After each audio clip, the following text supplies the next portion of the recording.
Dan Lutz, and welcome to the latest broadcast. For me, it's Saturday. For you, it's probably Friday, April 27th. And as I said, it's going to be exciting times coming. Every day, something else is happening. I've got something queued up on the back that we're going to go into as well, which is Trump at the NRA. I just gave a speech, and it actually an amazing thing happened during it. So we're gonna go over that as well. I have it queued up to about half an hour into it, so you can take a look. It's pretty amazing. But before we go into that, let me kind of do a little bit of a recap about a couple of things. So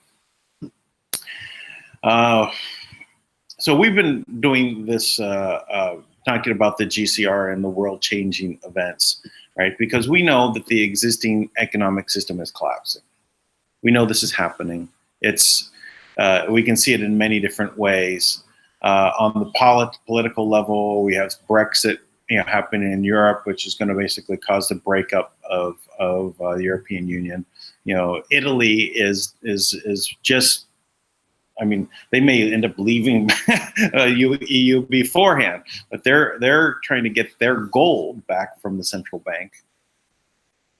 So other EU companies is correct, but countries, they're also it's all very shaky. But Brexit, they're not going to hear May's latest pitch to basically bring the same thing back. They've rejected it. They're not even going to hear her anymore. So she's not even bringing it forward. It means that literally they're already legally out. So they're already out by law. But what are they still, working towards here? So anyway, but. In America, we see what's been building now is an offensive. The defense has been going on. Trump has been conducting a defense. Offense is now underway. This speech has a lot about that in it. We're not going to cover all of it because it's about at least an hour of a speech. So I encourage everyone to listen to it because there's a lot of points in there. I didn't have so much time to queue up a bunch of things, but we're going to listen to a couple of things right in about the middle. But this offense started with the Mueller investigation being over, the report. When that started coming out, they started opening up all of the floodgates. Now we can see that the target has been everything from Hillary to Obama on the higher levels of things. But they're going after Brennan. That's what I showed yesterday. So they're telling him to lawyer up. You need 5 attorneys. Former head of the CIA. So this is happening. It's happening now. This is a war. It is. This is not the wars that we know about. But war has changed over the centuries. You can go back, 500 years and think about what was warfare back then. In the 1500s, we're talking about, just outside of knights in armors, right? They still had armor, they still had cavalry, right? But now they had cannons, and they were working on how they positioned troops. And you go back to Rome and how they had their men with spears and their cavalry back then, and they had their own tactics. But there was always economic warfare during those times. But the economic side was pretty much hidden. The people that were lending money back at the time were for the governments to go out, and because governments didn't have all the money, right? So now the government is invisible. The real government, the shadow government.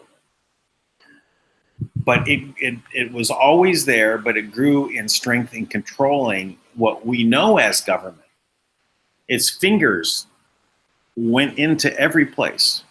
We were talking about yesterday the secret organization of the Senior Executive Service, formerly the Senior Intelligence Service.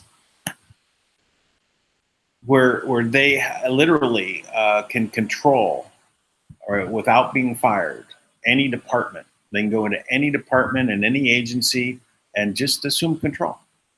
They're the ones. So you have blanket control. Does this sound like a democracy? No, it's there is the resemblance of voting, so that you think that you have some say, but you don't. Listen, I voted since I was 18 up until Obama's election, and I stopped voting. So I didn't miss an election. I felt it was very important, my patriotic duty. I knew also that what I was voting for was also managers for a corporation. I knew it, but I still felt it was important. And it still is important. But I literally, got to a place where, I needed to kind of break from that. And this next coming election with 2020 is probably the most important, right? Because we not only do we have to elect Trump, but we have to literally clean house. And I think by the stage is going to be set, or the table is going to be set by that time, where we're going to have an obvious choice. It's going to be such a landslide that it's going to really be, already part of an avalanche that's rolling up the deep state. So I learned some things from a Tank yesterday about how the senior executive service is being basically the departments are being broken up into a way and they're being created a system that makes it hard for them to have an impact with people in the senior executive service. So he's trying to route them out. He's going to be using the immigration laws to route them out of the country. So there is a war going on. It's just most people are asleep to it. There are a lot of people that are foot soldiers in this. There's a lot of people that are leaders in this that are literally taking action. General Flynn said that they have a digital army. He was referring to what's going on in the QAnon, the Q movement, to wake up people to do their own research. And how do you get people to engage in actually doing their own research? Is you make it that they have to. It's all in puzzles. They're intricate. Some are very basic puzzles, very easy to solve. Some are very deep puzzles. Serial Brain 2, And We Know channel. And We Know. Please subscribe to that one.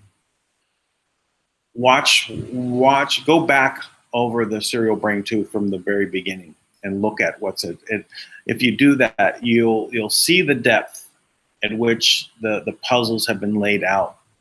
So intricate. But in each of them, there's proofs. There's what they call Q proofs to say that Trump and Q have put together a puzzle. This is military intelligence, artificial intelligence systems being employed to make this happen. So Flynn was basically saying that there is a digital army, and we are part of it. YouTube is being used as part of that. The individuals out there that have been taking information, bringing it to people from the very basics of economics, military and war, to the social, to the depraved system that has been put into place to control everyone. But these fronts in the war are now on an offense. It was all defense over the last 2.5 years.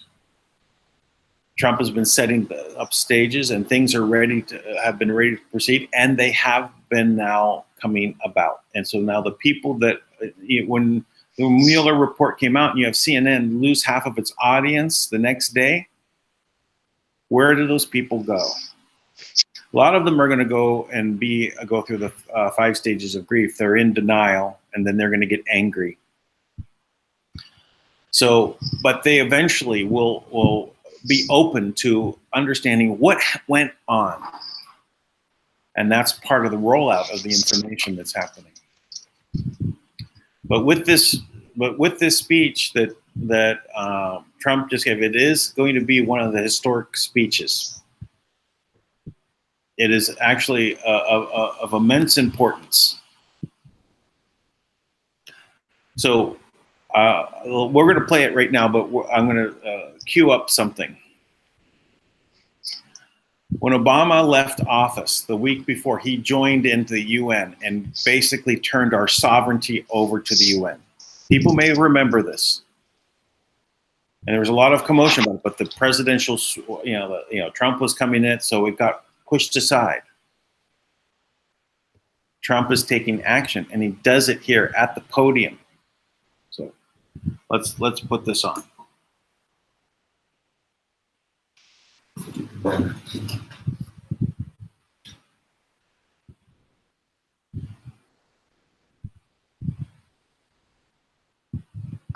Our 100th federal judge. Nobody knows what that means.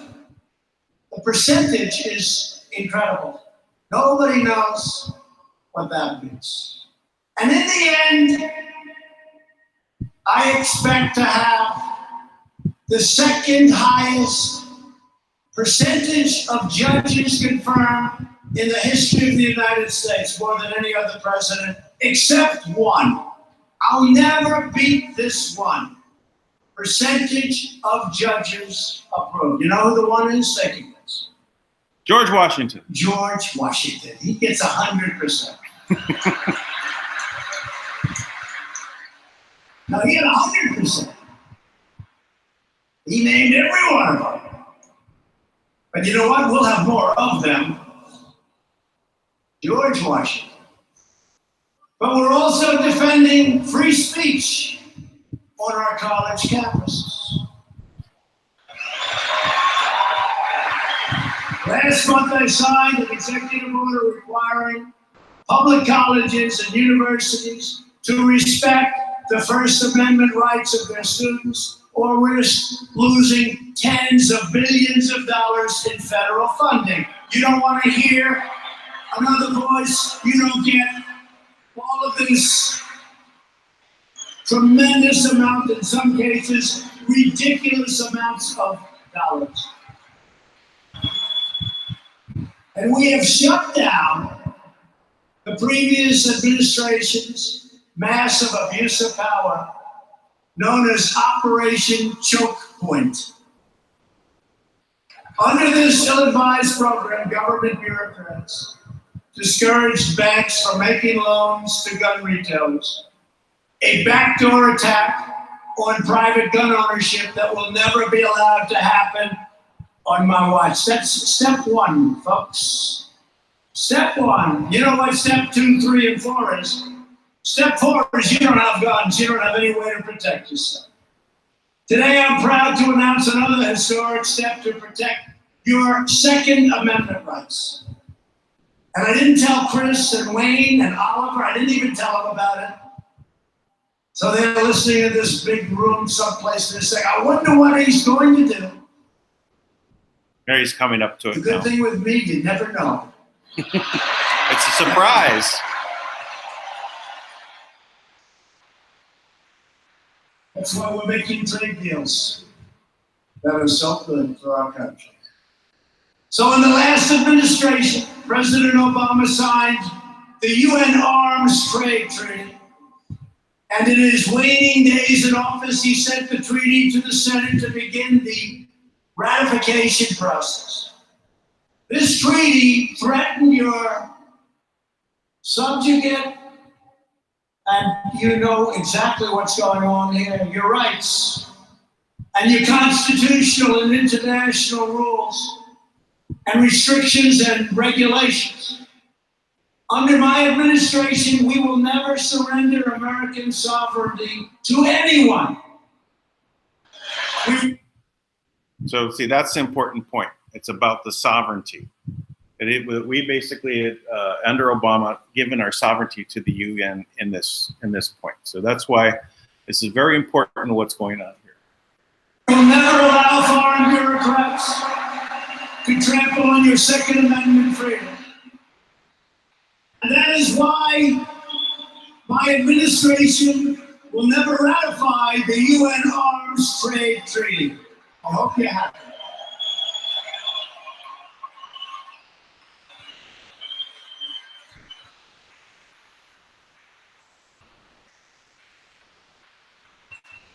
Here's the action. He's going to take action right now. I'm impressed. I didn't think too many of you would really know what it is. You know what it is? A big factor. But I see a couple of very happy faces from the NRA. And I am officially announcing today that the United States will be revoking the effect of America's signature from this badly misguided treatment. We're taking our signature back.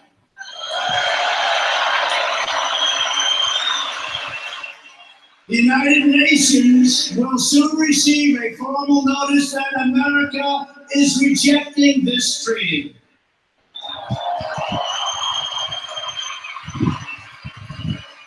What's the formal notice? As part of this decision, I will sign right now, in front of a lot of witnesses,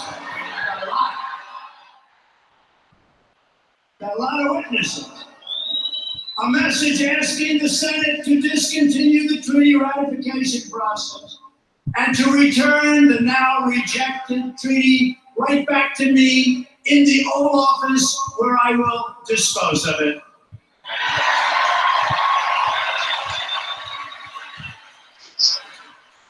By taking these actions, we are reaffirming that American liberty is sacred and that American citizens live by American laws, not the laws of foreign countries. Thank you.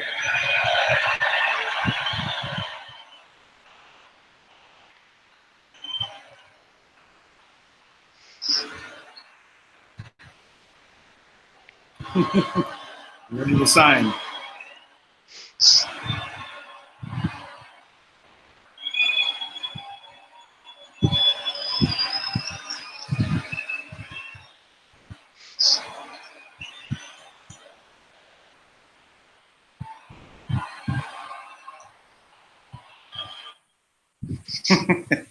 There you go. So amazing, you know, that is literally removing these things that was put into place by Obama, right, to turn over our sovereignty to the United Nations, to give them the rights over our arms, that they can come in and confiscate our arms. So that is incredible, by the way. I mean that move is wow. I mean, what a great place to do it too. Yeah, because you're doing it. He's a great salesman, right? He's got some Barnum and Bailey in him, right? Yeah, I mean, yeah, the greatest show on earth, right? The greatest show on earth. I mean, this is we've got front row seats, but I eat your popcorn. Well, I mean, but you know what? Because it does require a public acknowledgement, and to do it in that setting, on, you know, obviously that's going to be internationally broadcast. I mean, that's a declaration and a bold move for every country in the world to follow. Like, we are not going to conform to your, you know, global government that you're trying to implement. I mean, he just again, to his credit, he's done this many times. He just stood up to the entire New World Order and said, "We reject your offer." I mean, that is exactly what we've been talking about. We take back our signature. Oh, that is so powerful, though. I mean, that is so powerful. He just reclaimed, you know, the DNA of the of the country. I mean, Yeah. That is awesome. I mean, you know what? That would have been a necessary component, actually, to declare sovereignty. You have to first opt out of any previously held contracts. Right. Yeah. Inform the UN. I'm sorry, we're out of your. We're not going to make hamburgers your way. We're going to make hamburgers our way. Right. Exactly. So using everything comes back to fast food restaurants. Yeah. Well, I like to do it only because it puts in perspective that these are just corporations. They are not the countries. It's not a group of countries. It's a bunch of corporations pretending to be countries. Well, you know what? I really think we should reload that again when I launch the blog talk, just to have it on record, because I think that is really profound, and I appreciate you doing that. Yeah. I would also say this, that uh, you know, I think we should get into this a little bit today, and I was reading up on it, before we spoke, is that if you look at, I always go back to the Iron Mountain report, and I really think it's time for us to kind of hone in on that a little bit, right? Because the Iron Mountain report talks about disarming the people, right? It talks about disarming governments and reducing the production of weapons and things like that, right? To disarm the people, because war war is not an aspect of our society that is responding, right? That we have war because of the political structure or because of social differences. That's not true. What is true is war and a culture or a nation's ability to wage war dictates everything else in the culture. Now that's how they have it set up. So our ability to wage war dictates, religious differences and social constructs and everything else. So it's the opposite, right? So the misconception is that war is as a result, but in reality, we live in a war system. So what Trump just did in reality, to empower and say you'll be allowed to carry arms because you have the right to defend yourself, and you have the right to do that, right? As an individual, to do that, you're really taking a stand and saying we're not going to be part of your war system, right? And they're trying to replace the war system with this new peace system. But in their peace system, to have peace, it requires a massive reduction in population, and it requires genocide and also requires slavery. I mean, that's actually in the Iron Mountain report. So I think that's maybe it's a good idea. I was thinking about this when you brought it up the other day.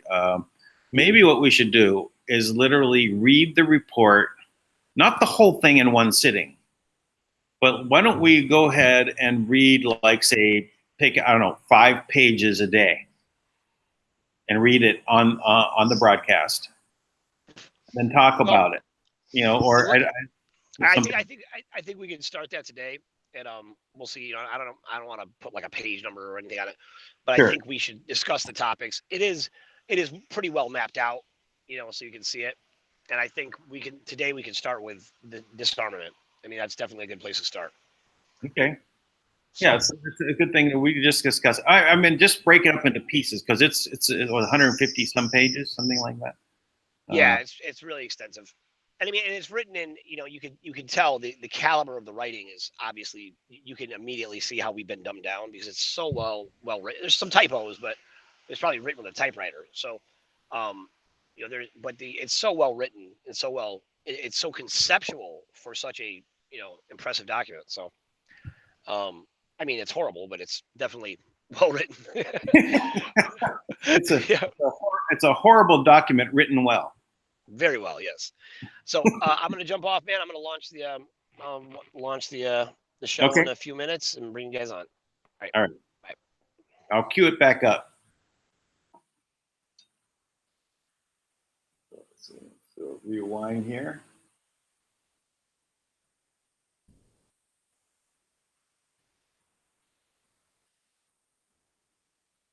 From here. You don't want to hear another voice. You don't get all of this tremendous amount, in some cases, ridiculous amounts of dollars. And we have shut down the previous administration's massive abuse of power. No, that's it.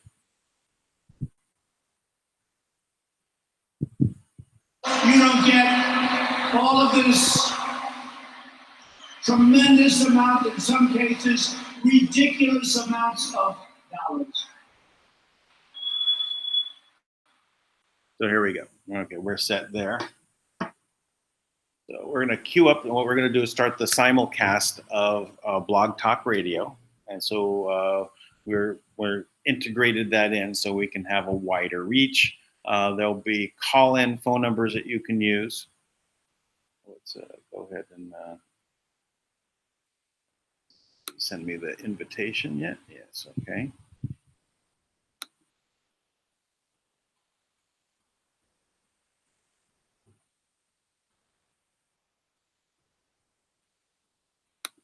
So when you click on the link, of course, you just have to put in your name. And it'll connect.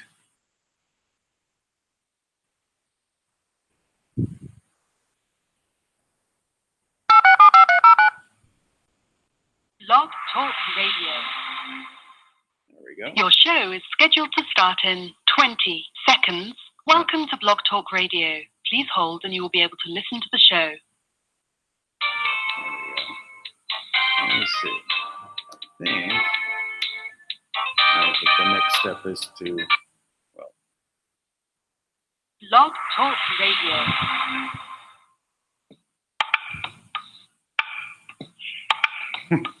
So while we're waiting for it to start, so I found that this was such an amazing event that's going on. To hear that Trump has taken this action, it brought a big smile to my face. You know, I was very happy. And I know what it means. Wait, reduce the volume here. Let's see. Oh, I know what I can do. There. I just have to remember to go back on. So in a few minutes. So there's much more in this speech. I really encourage you to look it up. And again, it's about an hour. So what you need to do also is take note of the different things that he's put out in this. It really is about our sovereignty. We talked about the free speech zones on campuses. Every place on campus should be a free speech zone. I remember those things first starting when I was in Cal State Long Beach. You know, I was going for my master's in electrical engineering at the time, and they had a free speech zone. And I said, what is that? That's crazy. Why would I only be in that little box to say whatever I want to say? I'm going to speak my mind. I didn't care what they said to me. I really didn't care. You know, if they were going to say they were going to take me to jail for, I said, okay, you can do that. I'm just going to speak my mind. I'm not going to be restricted. I've got my inalienable rights. Let me go ahead and I'll put back on the sound, see if we're back yet.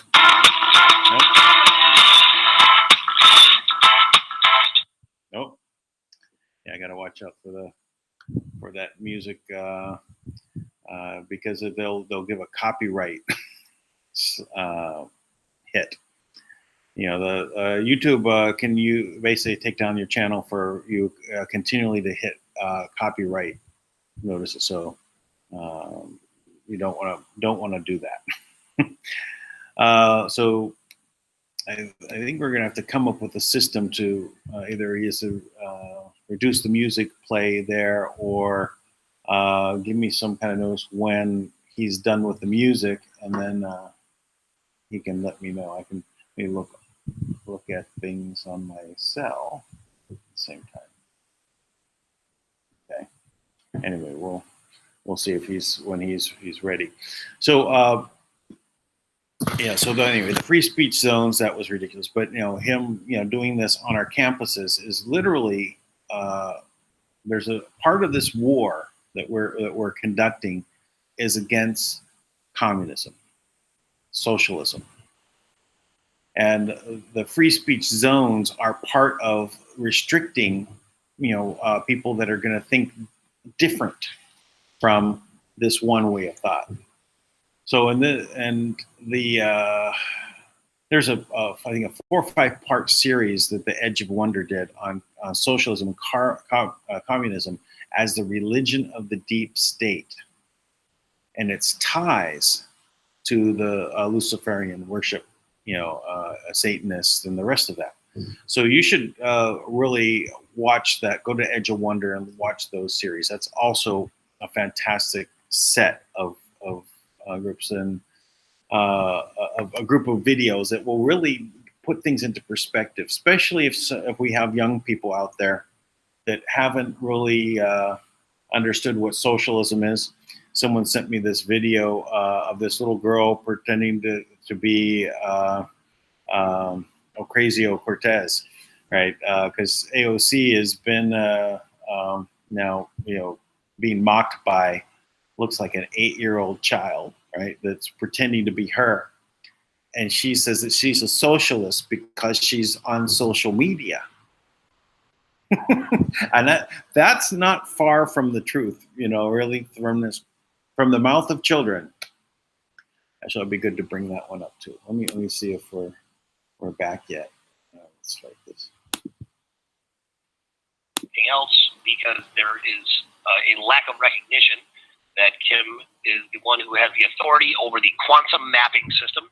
The quantum mapping system is the actual system that maps and interfaces with every electronic device on the planet and registers all of the assets on the planet. It also interfaces with various other forms of energy and has the ability to do some amazing things. And in times past, it was used against us to enslave humanity and to create various frequencies that they used for mind control and to do all types of dastardly things. And now it's been taken over since 2012 by Kim Gogan, who is then an advocate for humanity, and she is determined to stay true to the actual guidelines of the trust, which are designed to empower people and to return these assets to the people. So with that being said, I'm going to bring Dan on and hope that I don't catch him in the middle of talking, and let's see if we can do that right now. Let's see. Unmuted. I'm listening. Hello. Excellent. Well, at first you weren't. I started to bring you on, and you were in the middle of a thought, and I didn't want to interrupt you. So. No, it's okay. Good evening, sir. How are you tonight?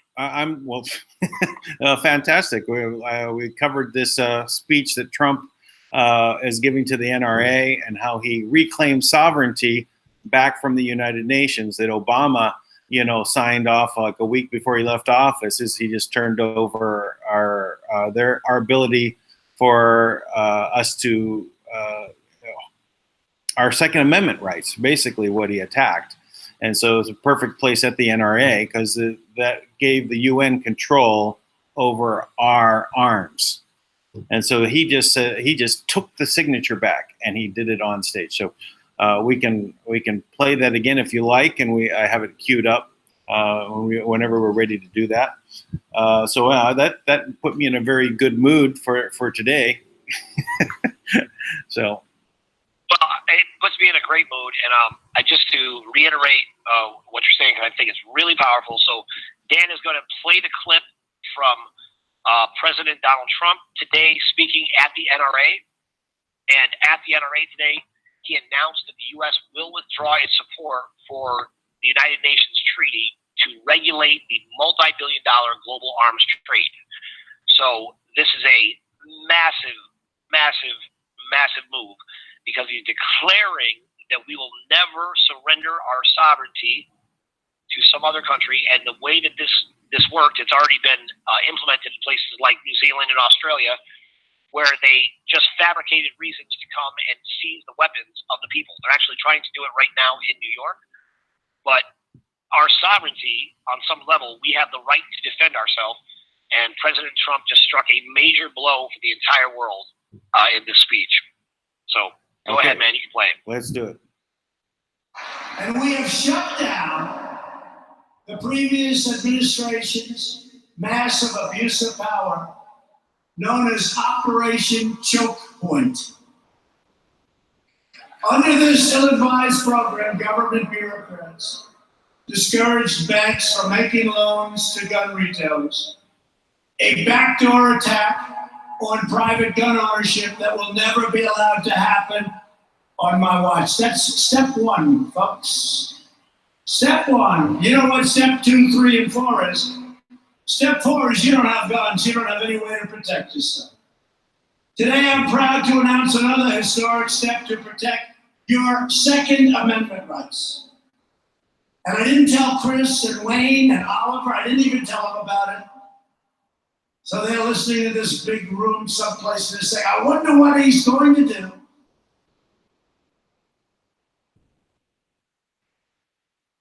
Oh, it's loading. Hopefully I didn't lose the internet. It usually doesn't happen. You still there? Oh, we lost the internet. No, I'm here. I'm here. Okay. Don't worry. No, Okay. I'm here. You didn't lose the internet. No, I muted out to make sure to All right. focus on what he was saying. Well, let's see what's. So, I'm gonna step back for a moment. I'll do a reverse on my on this and get back into it. Reload and see what happens. well, okay. So I want to point out something that President Trump already said in this. Today I'm Is he proud talking to about announce Operation another Choke historic step Here we to go. protect Sorry. your Second Amendment rights. And I didn't tell Chris and Wayne and Oliver, I didn't even tell them about it.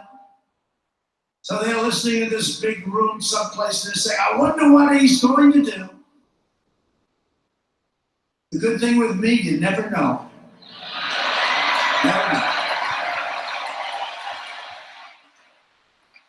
Who's the they that don't That's why know? we're making trade deals that are so good for our country. So in the last administration, President Obama signed the UN Arms Trade Treaty. And in his waning days in office, he sent the treaty to the Senate to begin the ratification process. This treaty threatened your subjugate, and you know exactly what's going on here, your rights, and your constitutional and international rules, and restrictions and regulations. Under my administration, we will never surrender American sovereignty to anyone.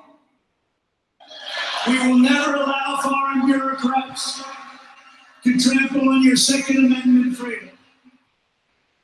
And that is why my administration will never ratify the UN Arms Trade Treaty.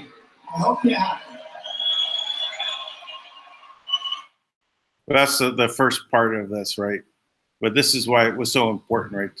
To say that he's standing up for the Second Amendment, right? So I'll just continue. We got another 2 minutes into it.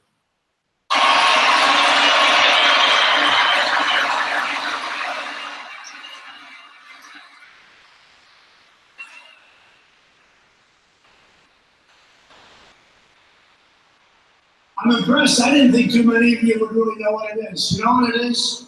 A big factor. But I see a couple of very happy faces from the NRA. And I am officially announcing today that the United States will be revoking the effect of America's signature from this badly misguided treatment. We're taking our signature back.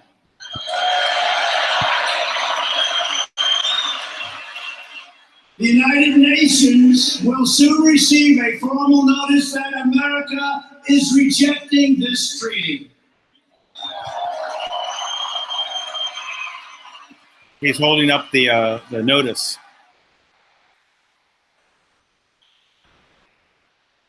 As part of this decision, I will sign right now, in front of a lot of witnesses, got a lot of witnesses, a message asking the Senate to discontinue the treaty ratification process and to return the now rejected treaty right back to me in the Oval Office, where I will dispose of it.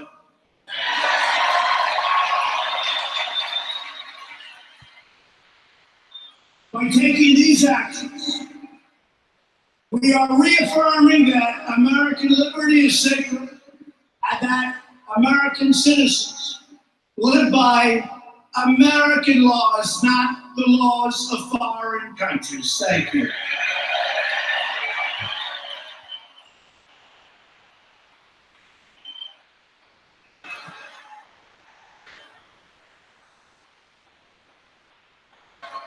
He's got the pen. He's signing.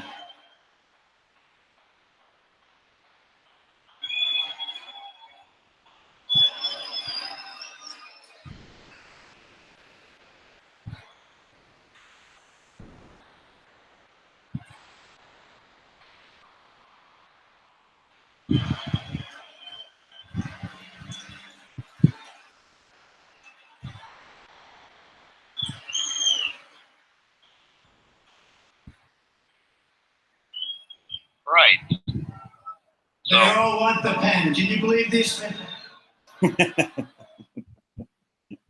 They all want the pen. Yeah, that would be a great pen to have. Yeah, can you imagine?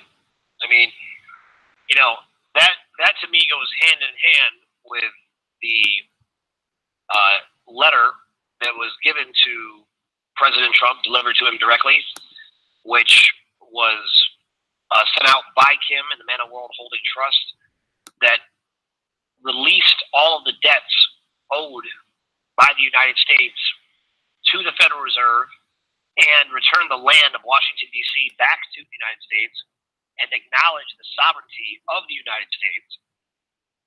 To see this, what he's saying, really is an acknowledgement of that offer having been accepted. Because he's saying, we're not going to give our sovereignty away to anyone. And that is really a profound thing, because that is essentially what is happening with the occupation of the United Nations. I mean, that's what they're doing across the board. What was your take on this, Dan? Well, exactly. It was the way in which the UN would be able to come in during a time of emergency, and under the current constitutional laws as put into place by Obama and executive orders and everything that was set in place, they'd be able to remove weapons from people's hands. And after you have the weapons gone, they say, oh, by the way, we're suspending the Constitution. Oh, by the way, we're going to now implement a new country here. The West is going to break away from here. The Northeast is going to break away. Texas is going to break away. And then they divide up the America into 5 regions. And it would basically divide and conquer. So the plan was to conquer the only independent country on the planet. Even though we were supplanted by a corporation, our spirit was still all as an American independent people. And so this was Trump taking back a very big knife that was put into our back. Pulled it right out. So I'm very excited about that. So I want to point this out to anyone who wants to dive into why this is such a profound, profound move for every person who wants to be free, who values freedom.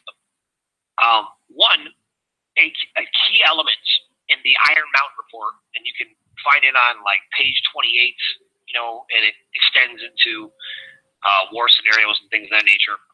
But if you go into that document, you'll see that what it talks about is that all of the major powers on the planet, all the major, all the major countries would have to agree to this disarmament on some level. And this is what they are calling, they consider would be the way to a peaceful pathway. Now, what they go into is the illusion that people have that war is as a result of social or political constructs. And it's the opposite. We live in a war system, not the other way around. War is the system that we actually operate according to. It's not the system that we are. We're not responding with war because of political or religious or social disagreements. The disagreements happen because the war-driven society creates the disagreements to fuel war as a social structure. Okay? Does that make sense? Yeah. Makes sense to me. And even we covered a little bit of this yesterday about the patents that were stolen away and used, but they were weaponized by a group of people, the cabal structure, that literally would take weapons that were patents that were meant for the betterment of people and weaponize them. And so, all the structure that's put into place is to keep war going, right? Because this makes them money. So every road we take, Right. as to where the problem lies, it always they say follow the money. Well, the money all leads to the banks. Right. Yeah, there's a structure above the banks, but the structure above the banks is Kim now. So we have, well, was it top down, bottom up? That's right. Kim has always said she is coming from the top down, and we are coming from the bottom up. So I always say from the roots to the fruits. You're trying to get to the better aspect of what we can be. Now, I'll plug this in right here because you mentioned the banks, because I feel like this would be a good place to do a report, to do an update. The current situation is all of the banks are currently blocking funding coming in from the Pentagon.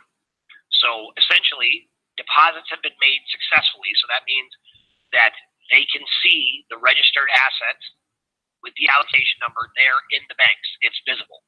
But they are not crediting the account. Crediting the account allows the money to, actually be used by contractors, by project owners, by those of us assigned to distribute these funds, things of that nature. So currently, the banks still somehow magically are holding that power to block the Pentagon. Now, what it will take, I'm not exactly sure why further action has not been taken. In my opinion, and this is just my opinion, but in my opinion, this is clear. Well, no, this is clearly an act of treason.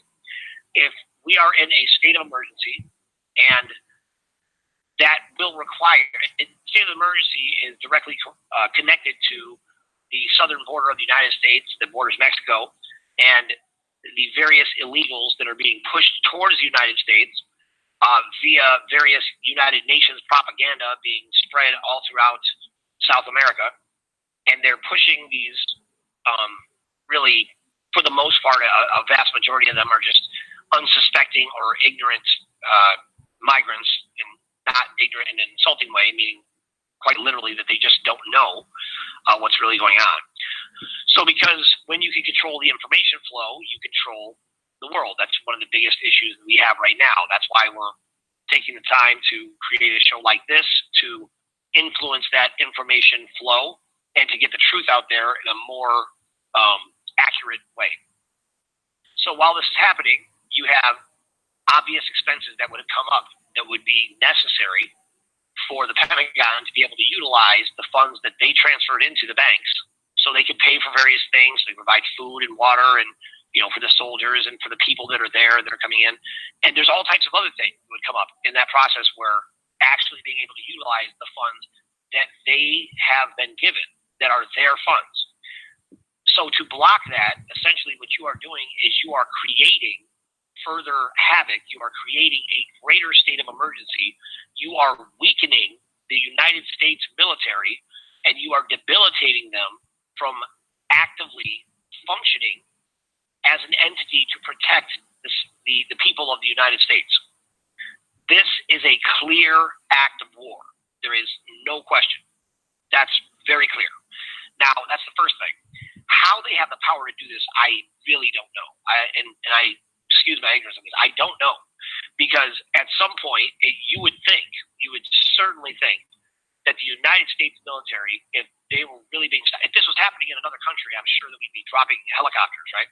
So, people would be coming out of the skies to make sure you will not block anything from the United States military. So I do feel that that is a plausible reality in the not so distant future, and it could very well be necessary. It might be absolutely necessary. If something like this was to happen, it would probably happen at nighttime when hardly anyone is actually at the bank. But the people are always at 24/7. They are always in the transfer room. So to get these transfers to be honored, but it would have to be an absolute takeover of those banks, because if you think about it, this means that you have various sources and various points of access within the banks that is preventing basic business in not even remotely ethical. there is absolutely no source. There's no source that has the right to block a transfer from the Pentagon. This money that is coming in has been cleared by the Department of the Treasury. This money that's coming in has been cleared by Homeland Security. It's been cleared by the Bank of International Settlements, the Bank of London, every treasury in the world, every government in the world. So what authority does someone like Wells Fargo, the notoriously corrupt bank, what in the world are they thinking that in what possible scenario would they have the right to block funds from the Pentagon? Nevertheless, that is what's currently happening. It is a tragedy, in my opinion, and it really is making a mockery of the entire structure and even the military, and all of us, by the way. So that is a very sad state of affairs.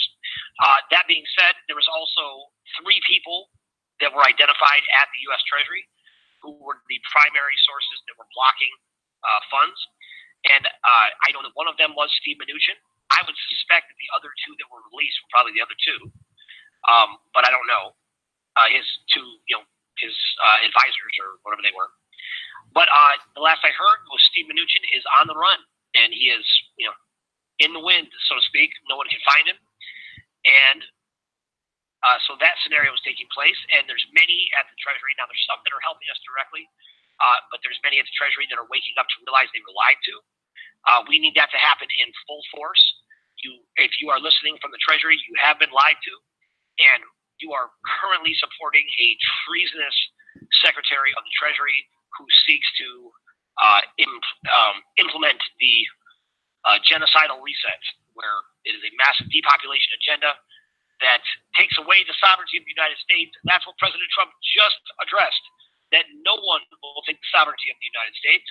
So if you are a member of the United States, then you know what? You should really be standing up and saying what he's doing is unconstitutional. Now, the next thing is this, is that Congress is up in arms, right, about, Steve Mnuchin. And now they finally want to take very serious action against Steve Mnuchin. And when I first heard that, I thought, oh, wow, even Congress is coming over to our side. But the reality is Congress is finally fighting to get rid of Steve Mnuchin because Steve Mnuchin has been saying over and over again, the RV is going to happen and he's going to bring the funds down for the RV. And so now they want to take him out because he has not produced. So unfortunately, it would seem that a good portion of Congress is still committed to a system that either they knowingly realize this is a genocidal agenda and they don't care, or they don't realize that's what it is and that they're included in it. But so that's the current state of affairs. So anybody listening from the government, if you happen to work in their offices or the Congress, you can take a stand to say, hey, I am not pro-American genocide. I'm not pro-Earth genocide. I feel like that's something, that's one of those things, those easy things we can all get behind. Hey, how many of us are not for genocide, right? Like that's a pretty easy stance to take, right? You would think so. Especially when you would think so, but you would think so. You feel like, can we all unite on not wiping out the whole population of the planet? I mean, I feel like that's a no-brainer. Let me just put something in perspective, right? Because you would think that is the case. But here's another one. If someone was to ask you, how many genders are there? Would you have a problem answering? No, I would not have a problem. Yeah. Well, I watched a video where the guy went into a gay pride parade and he's just interviewing people and he was asking that question. He went through like a dozen people. Only one, which is a very tall guy with wearing like rainbow suspenders and no shirt, right? And kind of a rainbow and anyway, but he had a hat on it. But he's obviously was gay. But he said, "Isn't it obvious? There's 2." Right? But he was older. He was probably in his 50s, right? But all the other people had a problem answering because of this psyop that's been done on this segment of the population that they can't even answer a simple question as how many genders. It's very obvious, but not to them. So in the same way, you could say, would you be supportive of genocide of 90% of the population? There's going to be a group out there that say, yeah, we're really bad. Humanity's bad. We're causing the destruction of the planet. We're going to all be dead anyway, so we got to get rid of 90%. There's that segment of the people out there that are in that bubble that think that that's the correct way. Yes, very true. Yeah, so now that's an amazing, and you know what? And Bill Gates has been up publicly speaking at the TED Talks, right? The TED Talks is such a tragedy to me. I always had a dream of speaking at the TED Talks, right? Then when I finally got to a position where I thought, my very dear friend David Hayden spoke at the TED Talks, but I realized that they're completely corrupted, right? It was supposed to be this venue of the world's most innovative minds getting up and sharing their ideas, on how to change the world. And it ended up being this propaganda machine, and you have to abide by all these rules. So they're supporting the United Nations agenda, which, and so Bill Gates gets up to speak. And what does he talk about? But, how to depopulate the earth, right? And everybody gets behind it. They're also the ones that are leading the way in pedophilia being a common, an acceptable sexual practice, that we should all accept it. Now, these things are just not true, right? They're just not true. Pedophilia is no more a regular sexual orientation than it is normal to be born with, a communicable disease, right? It's if you have a disease that hurts other people, right? And you have to have that suppressed so that it doesn't hurt other people. Any other disease you would manage. Now, if pedophilia, even if it is a natural sexual instinct, it's a perversion because it hurts humanity, right? It hurts children. That cannot be allowed. That hurts all of us. That cannot be allowed or to be made acceptable. What would you have? Communities of pedophiles? What's going to happen? They're going to get kids and go in there? There's no acceptable way for that to exist in our society. Now, that's why it's been a secret. Right. And these same guys. Lindsey Graham saying that they're going to, that under the Eric Holder said that they're going to normalize 12 perversions. So that's interesting. Yeah. This was he had literally came out and said this is what's going on, and it's Eric Holder. He said, "Okay, we're gonna legalize 12." He didn't list them, the perversions, but if I start listing past 4, I'm starting to scratch my head. Well, but this is their overall goal, is to basically dehumanize us. So anything that's meant to be human is then questionable.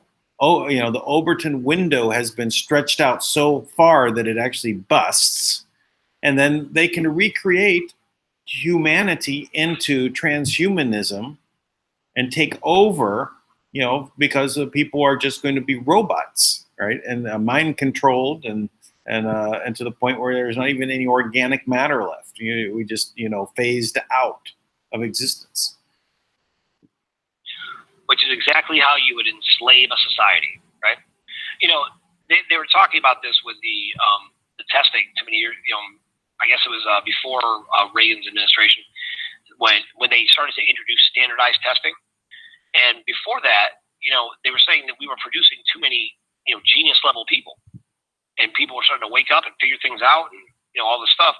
So that's why they implemented this program. I think it was a CIA program, and into the regular education system to dumb down the people, right? Because we were getting too smart, right? And you could see a marked difference when you read things from the 30s, 40s, 50s. How well spoken everybody was. Everybody knew how to had excellent penmanship, and they wrote. And the things they wrote were so intelligent, right? And the words they used, we have to look up half the words because we don't speak like that anymore because we've lost that aspect of our history and of our culture where we think it's normal, right? So now we have a language like they had in like Clockwork Orange, right? Like we speak in emojis and various things, and we've lost the power of language of speaking appropriately.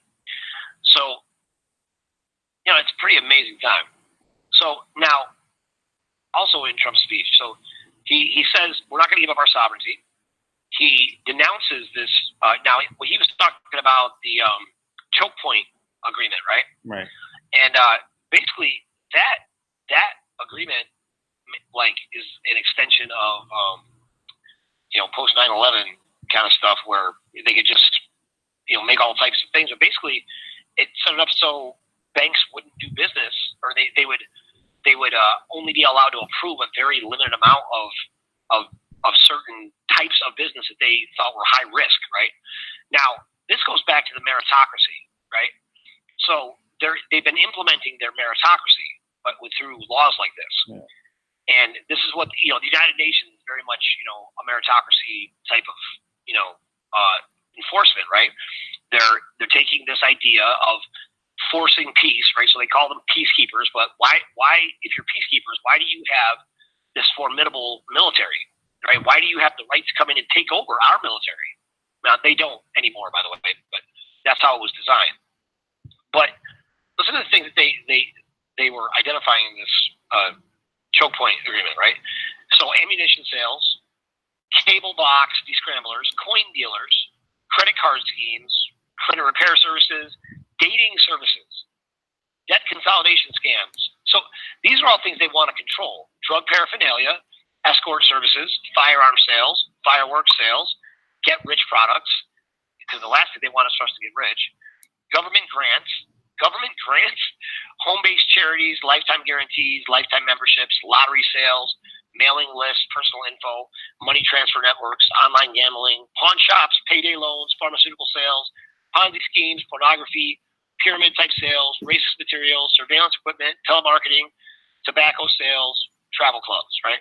So all of these things, if you just were to take those point by point, they show how they literally have been targeted. Now, that expired in August of 2017, but that system was designed to control the distribution of certain things, right, and limit the human interaction, or the natural innovation that we would bring to it, right? Right. The ideas. Now, some of those things, like we don't need any more innovative pornography per se, right? But some of the things in there, like travel, like why would that be such an issue, right? Like, but I guess they made it an issue, right? And they want to control the drug paraphernalia. Well, there's all types. That's a big category of things, right? That goes out there. And get rich products. Like, what does that mean? Like anything that implies that you can use a system to get. But these things are everywhere, right? They're on YouTube all the time. Yeah. So you got to ask yourself, where are they coming from? They're giving you one method to use over and over again. Let me interject something here. There's a core aspect of what money is that it is a medium of exchange. And what a medium of exchange means is that I've got something that I can exchange with you, right? That everyone agrees upon.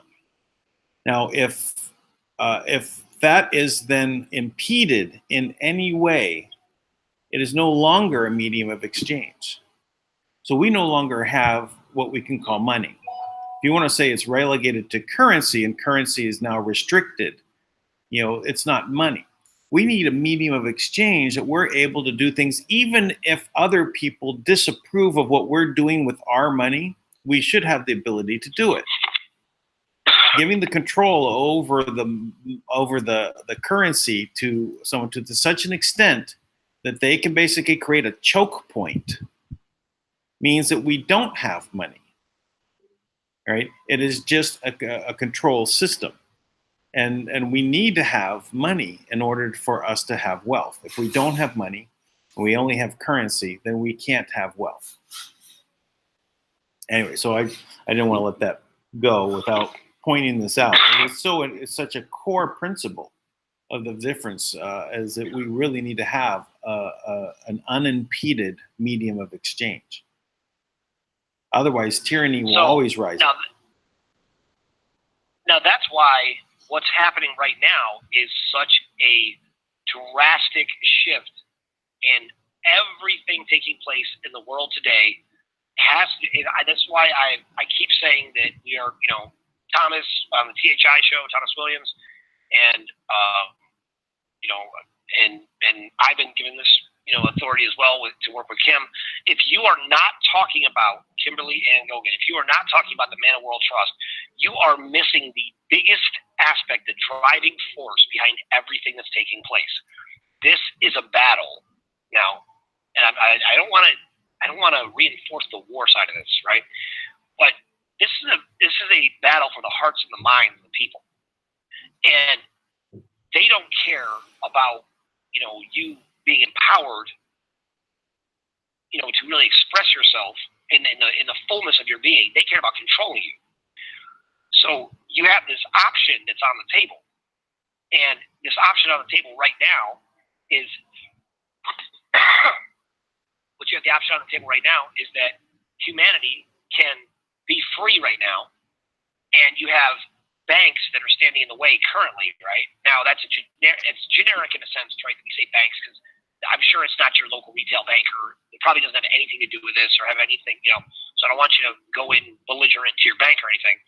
But it is somewhere in the banking institution that is blocking our progress, right? And what they're doing is, the reason why is because when this money comes in, there hasn't been allocation numbers that are registered to the Treasury that even show up on the financial system for a long time. So when this money comes in, it looks different than what they're used to, because 80% of the money has been counterfeit. Now, the only way you can counterfeit 80% of the money is if you don't show the allocation numbers. Because if you showed the allocation numbers, the system would naturally pick up, wait, these are duplicates. So therefore, either the ones you're holding or the ones that just came in are counterfeit. So they eliminate that from the system, so you can't see it. So now when real money comes in, that money would be universally recognized, right? Because that's backed by real assets, because it's attached to an asset and it's registered with the Treasury. So when that comes in, it completely dismantles their entire system. So anybody who's in these positions, I'm always trying to get this message to them. Anybody in those systems who thinks you're doing something righteous by supporting, the blocking of the Pentagon funds, right, which are coming in now from the Manna World Holding Trust, and they're designated for various project owners, and I'm sure other things as well. You're not doing a service, and not only that, but you have the power to allow those funds to credit to these accounts, and in doing that, you change the whole world. The entire world literally changes in an instant, because the entire system can flourish from that point on, because now we can get money to real people who are going to go spend the money and do amazing things, and that's what the world is that we're trying to create, right? That we are in the process of manifesting as we speak. And that's a battle we've already won. There's no chance anyone else is going to win that war, because all of the weight, all the strength, all the evil conditioning and fear mongering that they had the power to just throw around, it's all gone. They don't have it anymore. They don't have it anymore. Even though it seems that way because we haven't broken through, it's just a matter of time, and time is just an illusion that postpones things that have already occurred. So this is done. Now, let me tell you this too, Dan. I was thinking about this. So there's some people in the world of the RV, and they were sharing that in the world of the RV, they were saying that some of these people are seers and remote viewers, and they have a whole other galactic life in the fourth dimension like that. And they said that they had gone to every timeline, and there was an RV on every timeline, right? So they knew the RV was going to happen, and they were getting mad about that, right?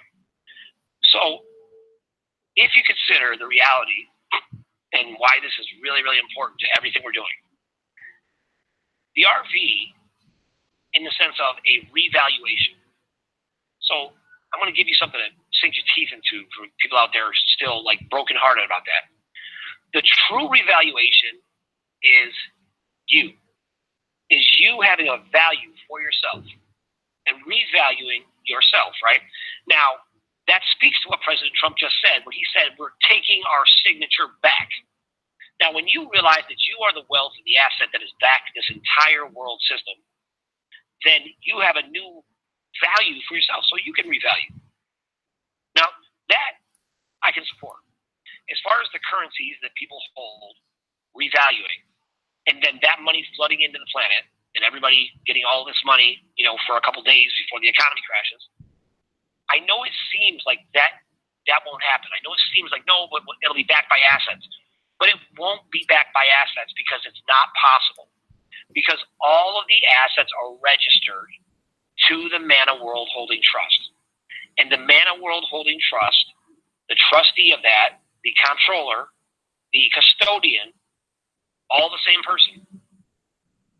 She will not allow that to happen because she knows it'll crash the economy. And she's not doing that to force people to suffer. She's doing that because that is what changes the world. And that's why this timeline that we have created because of her taking a stand, it empowers people to go change the world. And that's the difference. I mean, that's the key difference. One creates the illusion that you're going to be able to change the world, and it's a trap. But the one where we actually change the world into a place where we thrive, that's the one we're on now.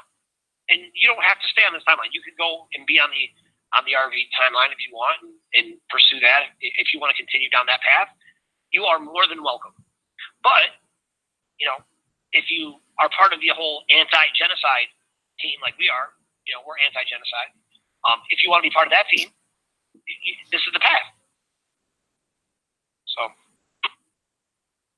Dan, you there? I'm here. I'm just letting you. Okay. I got a lot of things going on. I'm recognizing a state of war, right? And, we are at a war footing. That there are battles being fought. Some of them are in the shadows, and some of them are out front. There are missiles fired at Air Force One. There are Trump taking signatures back from the UN. These are different battles that are going on. Some of these things are mostly invisible to people across the world, as it is in most wars. Not everyone knows what's going on, and all they have to rely on is newspapers, right? But now we have the internet, and we have alternative media, and we have QAnon, and we have all this other information flooding in. And that's why, also the amount of things that are going on that are being revealed behind the scenes are in such depth and also such horror that is existing there that we don't want to even accept it. We don't want to bring it into our reality to recognize it's existing elsewhere in the world. But we are on a new timeline. We are in a position where we've changed this whole dynamic, how things are going to unfold. So there is a matter of having the steps in front of us that we must take, these small battles, to make efforts. I keep saying, share this link, share this video, give likes and make comments, subscribe. It's so important. It's more important than you can even know, that these small actions that you take make a big difference in the reach of the words coming out, because this is how the new reality manifests. The more people that are online, the more people in the banks that hear our words that are now getting it, and they say, oh yeah, well, I don't want to be on that side. They haven't been really kind to me. They have been actually very threatening to me. And this side over here wants to give me money for projects that I want to do for myself. They're going to give me all the money back, and I'll be sovereign. They're hearing the words. If you make these small steps to pass a link out, it makes a big impact on the people that are actually sitting at a terminal and wondering whether or not to let it be credited from it's from the Pentagon. Obviously, I let it through. Their grasp on this is weakening. Right, we're winning these battles, right, and we have to take this to the next level and push out. That's why we expand out to Blog Talk Radio, right? That's why we, That's right. we make other steps. Where we go, we go all.love website. I'm pushing it ahead. It's looking much better. It hasn't been uploaded yet, so it's still the template that's sitting out there. So don't go there yet, but maybe by Monday. But these steps are just to push a little bit further out, right? And it makes a big impact when you take small actions, participate in what we're doing, make your own YouTube channel. It's very easy, so simple. I even give lessons on it. Just contact me if you're interested. I'll help you. So these things are happening right now with what we just listened to with Trump and what these actions. This is taking back our sovereignty that was already given to the UN. This is happening across the board. That's amazing.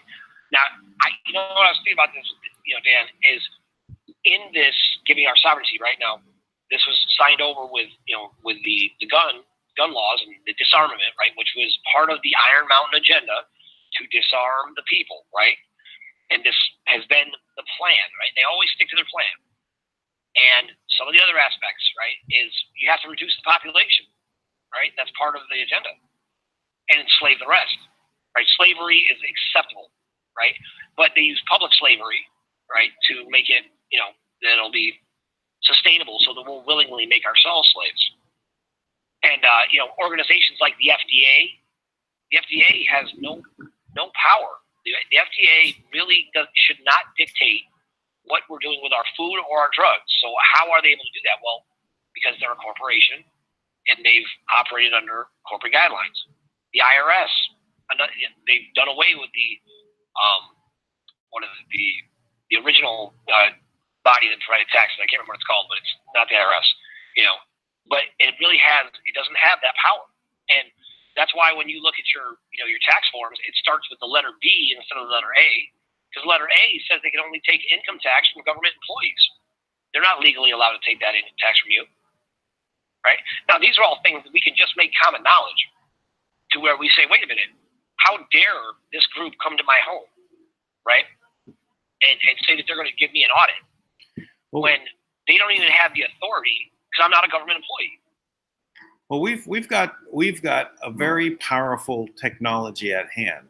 The internet and the mobile devices actually can be used as our weapons against them.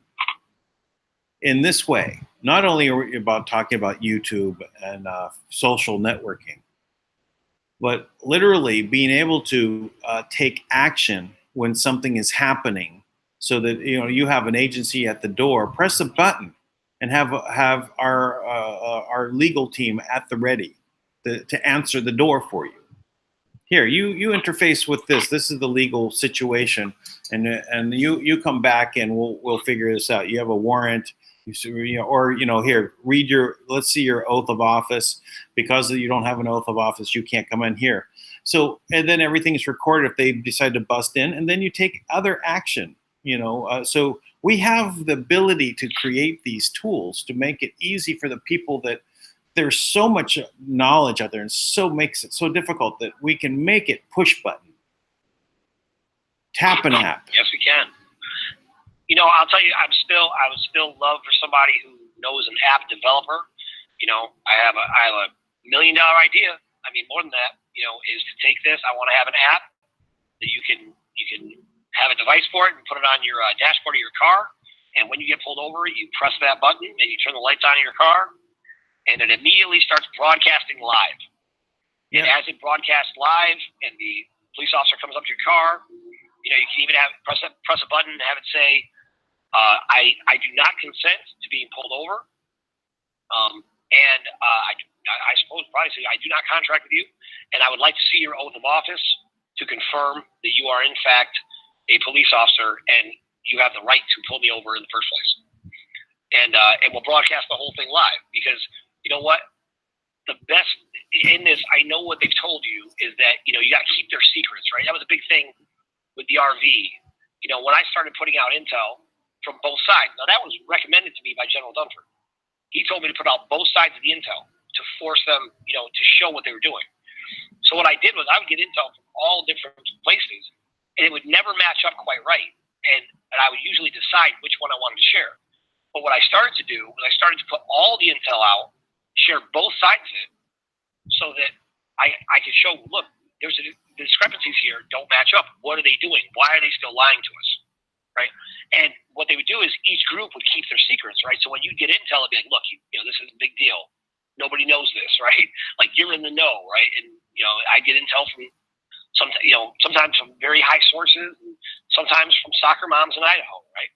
So if you were a soccer mom in Idaho, I said, look, you did not get the military procedures on what the special ops team is doing. I'm sorry, you just didn't.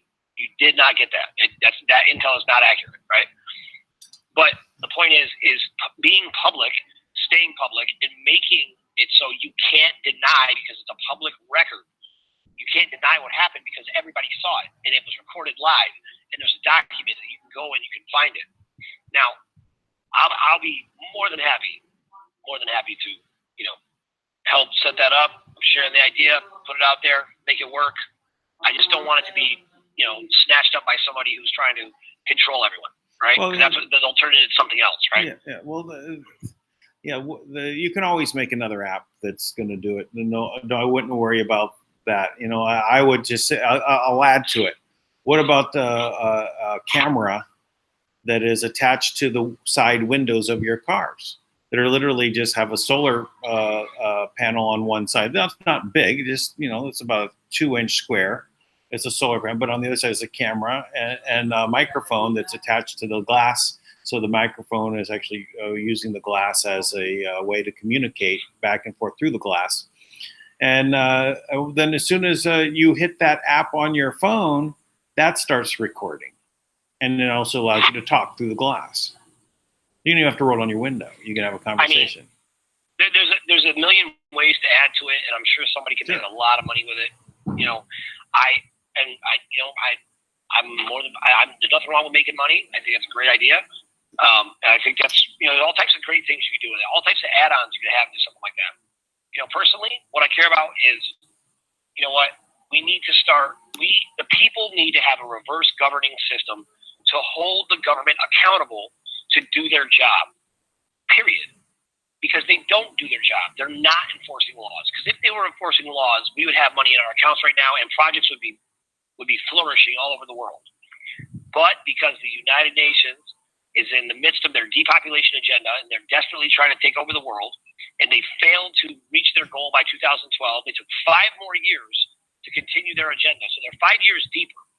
So we're making up for lost time. So it's going to require as many people to get active and start doing as humanly possible, because it's not hard to overcome them because of our numbers. So they've already failed. Percentage.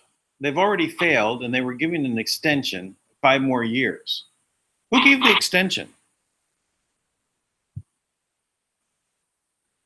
Well, the extension wasn't really an extension to keep their world domination plan going. The extension was to return the assets to the people. But what they did was they used it. They didn't return anything to the people, and they just continued to try to take over. Okay. So I got it now. But they're not. Yeah. Go ahead. So that extension, brought them to the point where they again they were not successful. This just shows that they've failed. That what their reality, what they were trying to make happen, has failed. It's not going to succeed. Things are going farther and farther away from them. The sooner that people realize that has already failed, that it's already now years past their extension of 5 years to get to do it. So now we're additional 2 years into it. It's now time for people that have been waiting for this RV to realize, hey, it's not going to happen because they no longer even have access to the asset. They can't do it now. So the only The only option would be for them to cause a global disaster, an economic failure, thus leading to other global disasters, impose martial law again, have the United Nations take over. This is what they want to do.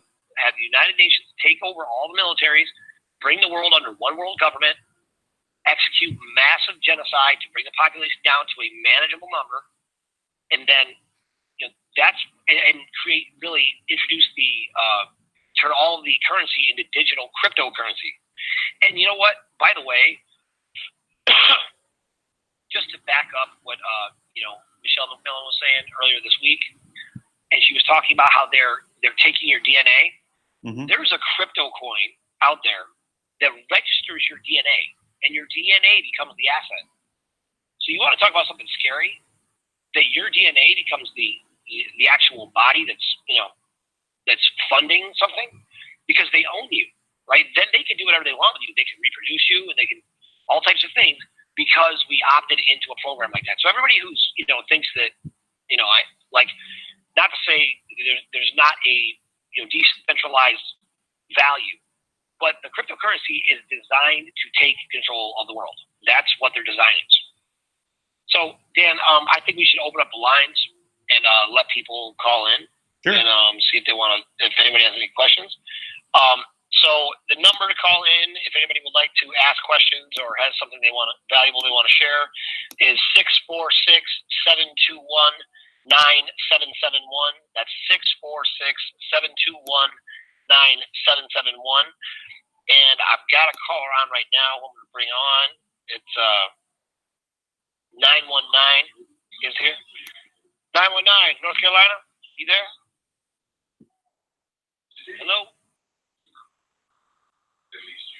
I guess 919 is not really there. They're just listening. Well, Right. by the way, I actually did send the link to Tui, so he can jump on. Oh, good. Okay. Well, So who's next? so, Do you have another one?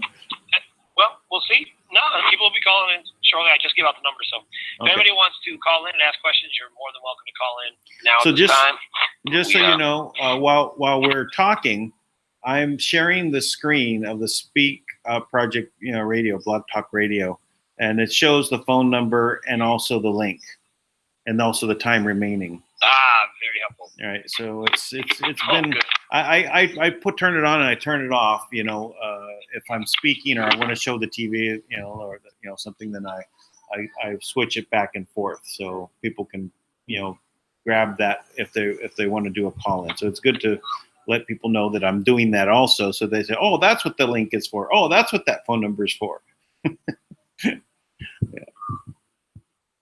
So right now I'm sharing the screen now. It shows the 646-721-9771 number.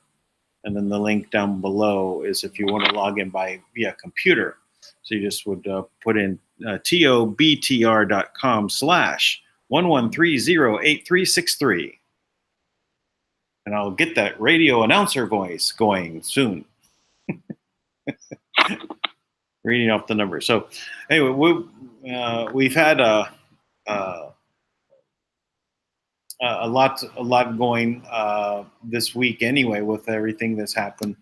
I'm just another week going by, and we just see that this is steamrolling faster and faster, this new timeline. So we've already gotten to the point where we see that the offense has taken place. Offensive move, rather, not the offense, but the offensive moves have now taken place, and we're taking action. Doing the Blog Talk Radio is part of that, right? We expand what we're doing so that you can also expand what you're doing. So you can maybe now be able to call in. So that's why the numbers are available for you to do that, or to even call in by way of the link.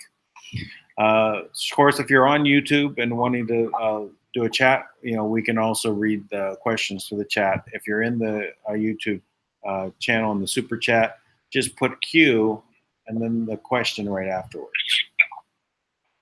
Actually, I'll go take a look. Hey, Dan, we got somebody queued up, right? Yes, go ahead. Somebody queued up right now. So 619, did you have something you want to say? Also, your audio is a little bit light. Tank, is that me? 619? Yes, Robert. Yep. Go Hello, ahead. Robert. Yeah. Good. Thank you. Okay, so Trump was given a letter by Kim to give back our sovereignty as a country, right? A year ago? Okay, so when he signed the sovereignty, breaking the Obama signature and stuff, that gave the whole country back sovereignty again. But we still have to figure out some way to create a format that people can sign and take back their signatures? That's a question? Not necessarily. We just don't have clear direction on it at the time. Okay, so that's being worked on. Hey, Tank, your volume is a bit low. Yes. I'm sorry. I'm not going to talk much for the next 10 minutes. Technical difficulties I'm fixing. So. Well, that you're fading in and out, but it's louder and softer, louder and softer. So okay. Yeah, I have technical difficulties I'm working out. So I'll leave 10 minutes. So we'll make sure that you can talk and the callers can talk. Yeah, always keep bubble gum and Scotch tape on hand. Always need Scotch tape. Well, you can use duct tape too, but. The gray tape. Well, Robert, any other questions? Yeah, a question about, all right, so like I heard they have Chewy was saying they have a new terminal in Fiji that Kim can work funds through. Are they going to do something like that possibly here in the U.S.? Well, okay, let me say that TUI is just kind of starting to line up things, having conversations with the central bank people, the other people in government. But what they've arranged so far is not the terminal that we're thinking about in regards to this government level or financial institution level terminal. This is something that's different. I mean, that is different than what I think TUI has already said. He's working with a local bank to let them know that he's going to accept, that he's going to have a larger amount of money coming through. That's would be like at the teller level, but it would still have to get through a government level terminal first. Okay. All right. So there's a little bit of confusion about that, and it's also a lot of people don't know that there's a different system that is that's taking asset and turning it to available cash by creating an allocation number. That's not a normal everyday banking procedure. This is more government level stuff, or large financial institutions, or like the Pentagon, right? So they're able to take an allocation number and change it into cash in the system. Understandable. Okay, so there's a lot of people in the United States that are on, let's say they're disabled or they're either on their senior citizens. I understand that Kim was paying most of the Social Security stuff that got out maybe a year ago. So those of us that have cash on hand,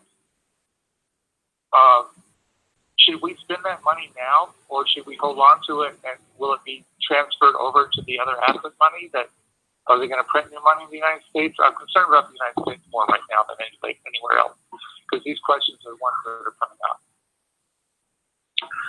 There's no need to create a new currency. The U.S. dollars that currently exist are all allocated and asset-backed.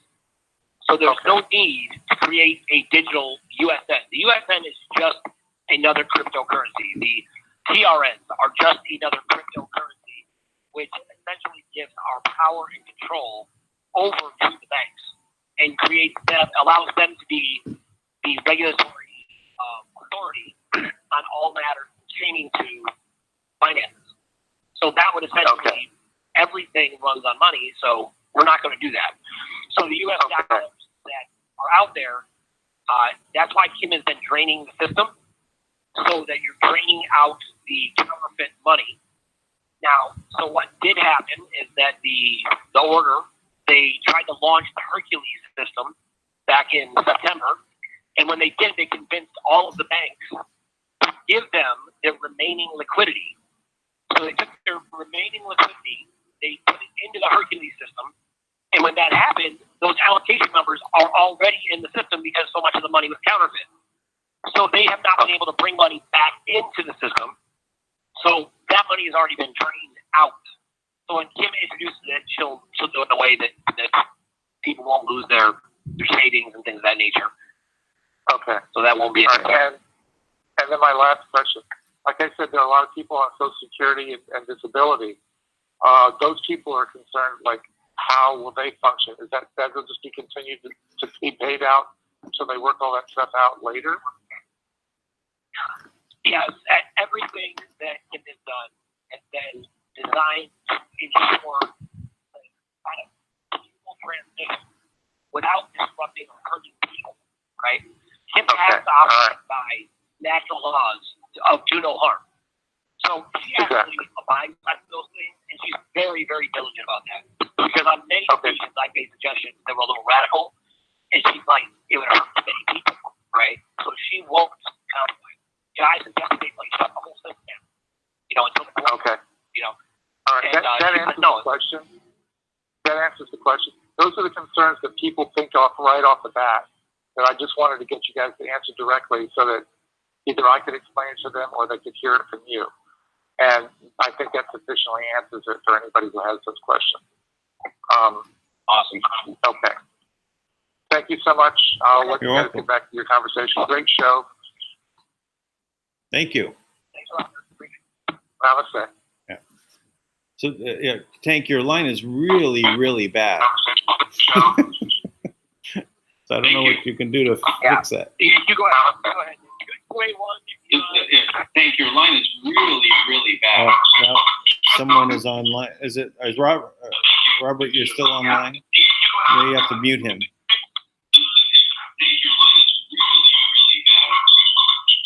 All right. Who currently owns Wells Fargo? Who currently owns Wells Fargo? Well, the U.S. government is currently in control and has ownership of Wells Fargo. A lot of background noise. Sir, can you turn down your background? Turn down your monitor. All right. So, sir, currently the U.S. government owns Wells Fargo. That's who technically, has ownership of it. They have gone in and taken out many people that were working there previously. They were sold back from the trust. The trust still has control of the master accounts for that. But the Manna World Holding Trust sold Wells Fargo back to the United States government for $1, and she sold it back as a failed asset because they were something like 400% negative liquidity. Wow. Thank you. Yes, sir. Thank you.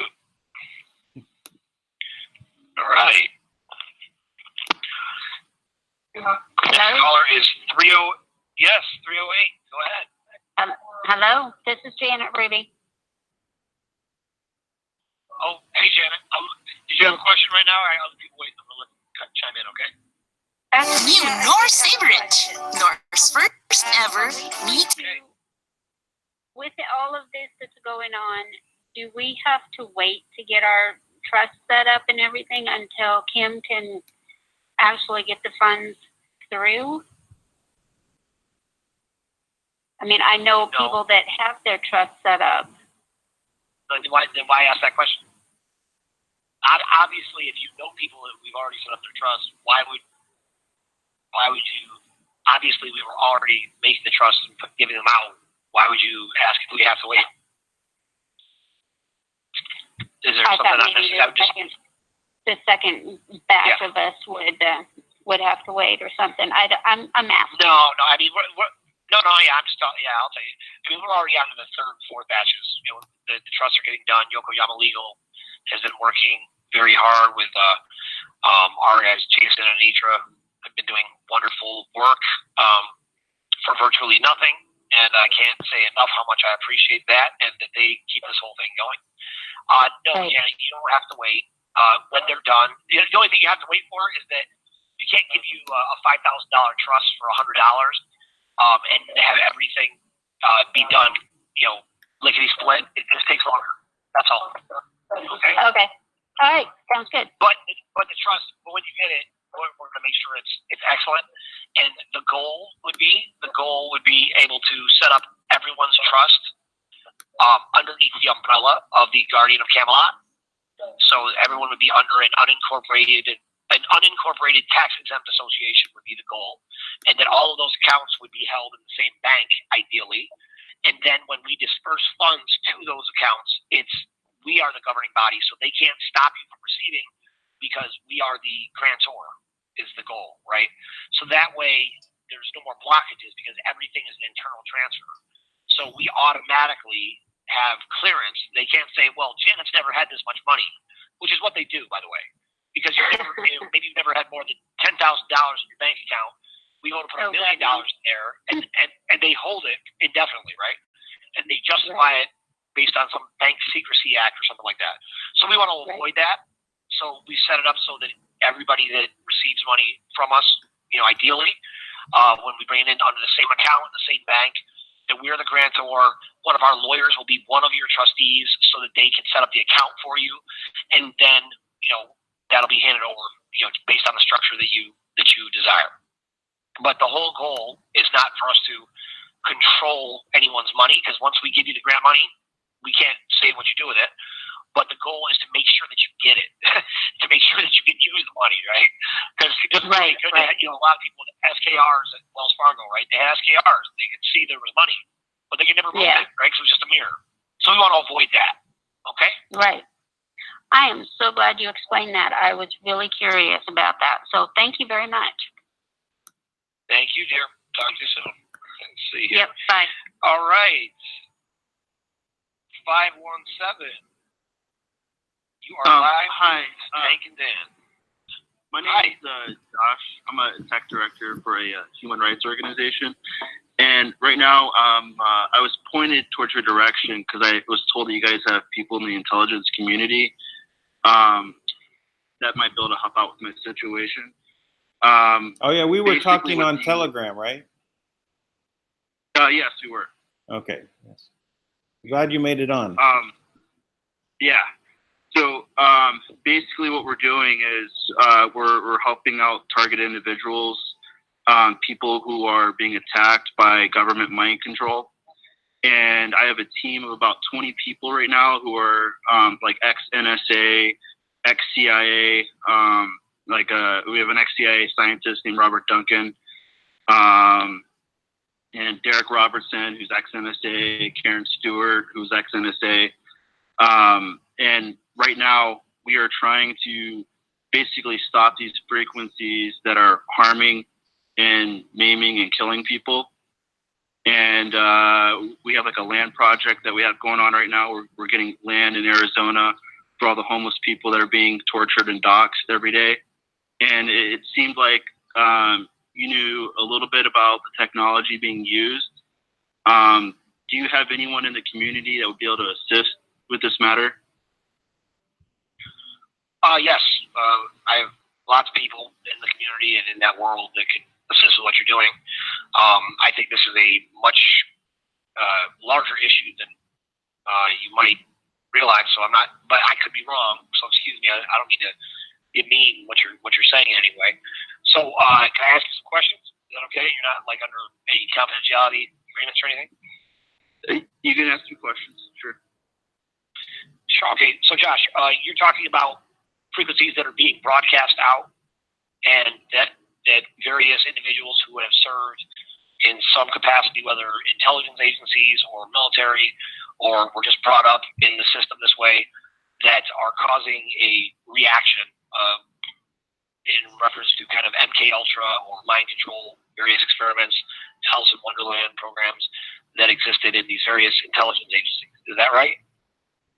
Correct. So basically the voice of God weapon, V2K, remote neural monitoring, remote torture, no-touch torture program, which Julian Assange has been in for a while. His dad just stated that recently on TV. Okay. So, I am familiar with most of those. Some of those not as familiar. But for anybody not familiar with those things, I would love to let's talk about those things a little bit, if you don't mind, Josh, because I think those are very real programs. Those are very real technologies.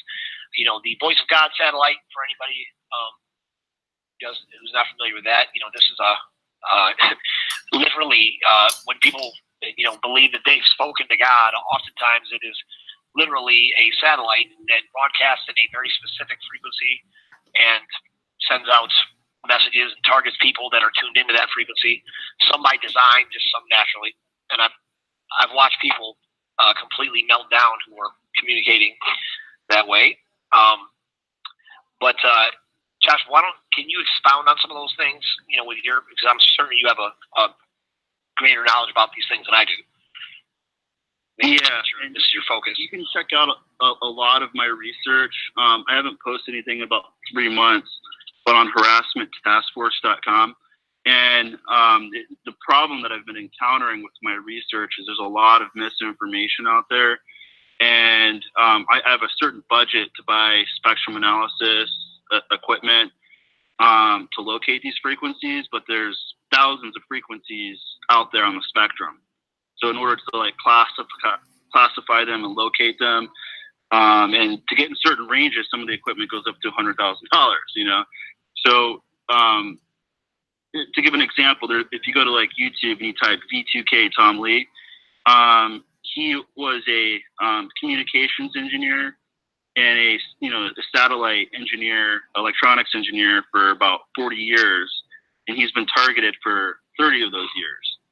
And he's actually able to record the voices that are being beamed onto his head. Basically, what they do is they harass you nonstop, 24/7. It's like people harassing you, and this is done via satellite. You can pick this up with like an EMF meter. If you put it up to your head, it will pick it up. Yep. So that's one form. Another form of the V2K is remote influencing, and that's where they put thoughts into your head. So it's actually like they're thinking for you. And unless you know what's going on, it can be very dangerous. You know, people put thoughts into your head, right? So there's other technology with a throat implant. Melanie Vershawn, she's over in the UK. She's the only one that's ever got one removed. And about 50% of the people being targeted have these throat implants. And what it does is it reads your verbal and non-verbal speech. So basically, it reads your thoughts. Wait. I'm sorry. What was the percentage you said? About 50%. It's actually like 52%. We have thousands of targets in our network. I have a federal prosecutor that works in our network as well that's helping us. We have lawyers and stuff, and they're constantly interviewing targets, and we send out surveys to them. And it's like 52% are being remote neural monitored. Then they send on lower frequencies on like the ELF range, certain frequencies to cause pain. And we found in different reactions and stuff, if you look at the declassified documents from the Freedom of Information Act that came out in 2016, I believe, it lists a lot of those frequencies on there.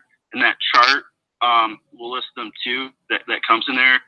It's called EMF, something on the human body.zip.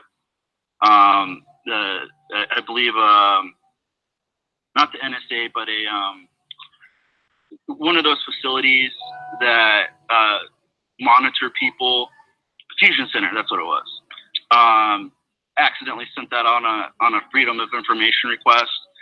But there's things like it can make your back vibrate, like feel like an earthquake, which they've done to me. But the big things that they do is the torture signal, where they're beaming you in the head constantly. And we believe that's from 40 to 50 gigahertz.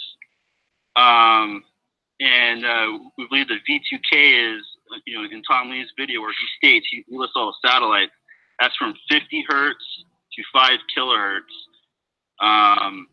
But the reason why that one is really annoying is it's such a low frequency that it can go through anything. Let's say if you're at like 120 kilohertz, the wavelength is about 50 feet long, right? And if you're like up in 50 gigahertz, your wavelength, it's millimeter wave, so it's like a millimeter thick. So it gets absorbed by things that are millimeter thickness. So this low frequency can basically go through anything. It goes through water. It's how they communicate with submarines. It goes through Earth. Through mountains. So no one can hide from it. You can't shield it. Understand. Yeah. Now, Josh, in your experience, are all of these frequencies and the people that are being targeted specifically, is this attached to some type of implant in all the cases, or is it in some cases just because they're there's nanites that are being activated at some level, just microscopic robot things and stuff? There are people who have, so there's 4 people who do scans, right? 2 of them are actually technical surveillance countermeasure experts, and they use a device called a nonlinear junction detector. And what this device does is it scans for electronics that are turned off. To give you an example, there's a device called a retroreflector.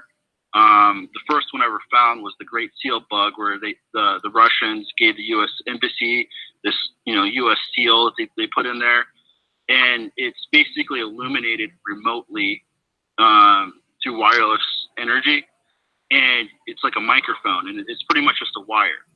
So basically, this nonlinear junction detector, what that can do is it can scan for diodes or electronics components that are turned off, and we've found 12 to 8 implants usually on people, what we call a body area network, with this nonlinear junction detector. Okay, so that is, and now I guess the reason why I'm asking is we do have access to a technology that in all likelihood can disable these devices, and make it so the frequencies being broadcast out won't activate them the way they currently are. So that is what, just off the top of my head, by the way, that I know of. Actually, I have 2 different. They're not expensive. They're devices that have been well researched, but I know they can disable that. And then we do have some other connections to see what is being done professionally and the actual intelligence side. I can check on that for you as well. But it's something we have to talk about a little bit offline, Josh. So what I'll do is I'm gonna grab your number, and actually you're on Telegram, right? Yeah. So I'll pass you his. If you can, just text. Actually, you know what? I'm Tank96, TANK, all caps, 96. That's me on Telegram. Just hit me up on Telegram, and we can make some arrangements and see what we can get done to assist you guys. But yeah, man, we'll definitely. I'm all about supporting, taking out their ability to mind control us in any way, shape, or form. And I'm certainly about it because usually in these cases you're going to have people that are highly trained individuals who are, for the most part, ethical and kind. And there's nothing worse than to get involved with something because you're being tortured and eventually, we fracture, right? Yeah. So this guy was debilitated. And to give you an example, the last guy that had my position at PAX, he was murdered. His Faraday cage was shaking. He was reporting to us on the tech meetings, like a week before he died. And he ended up dying of a brain aneurysm, but they were hitting him in the head with a directed energy weapon. So, but they classified it as a brain aneurysm when he died. So well, you're a brave guy. I will tell you this, Josh. Yeah, Josh, you have a open invitation, first of all, to come on whenever you want. I can't emphasize this enough. I know you obviously are going to have some kind of background that's heaped in secret information. I cannot emphasize this enough. The safest place for all of your people is as public as possible. Keep no secrets. Share everything, because the secrets that we keep for them, right, is what they use to kill us. All right, we cannot keep their secrets. So, Josh, you're welcome to come on and talk with us anytime you want.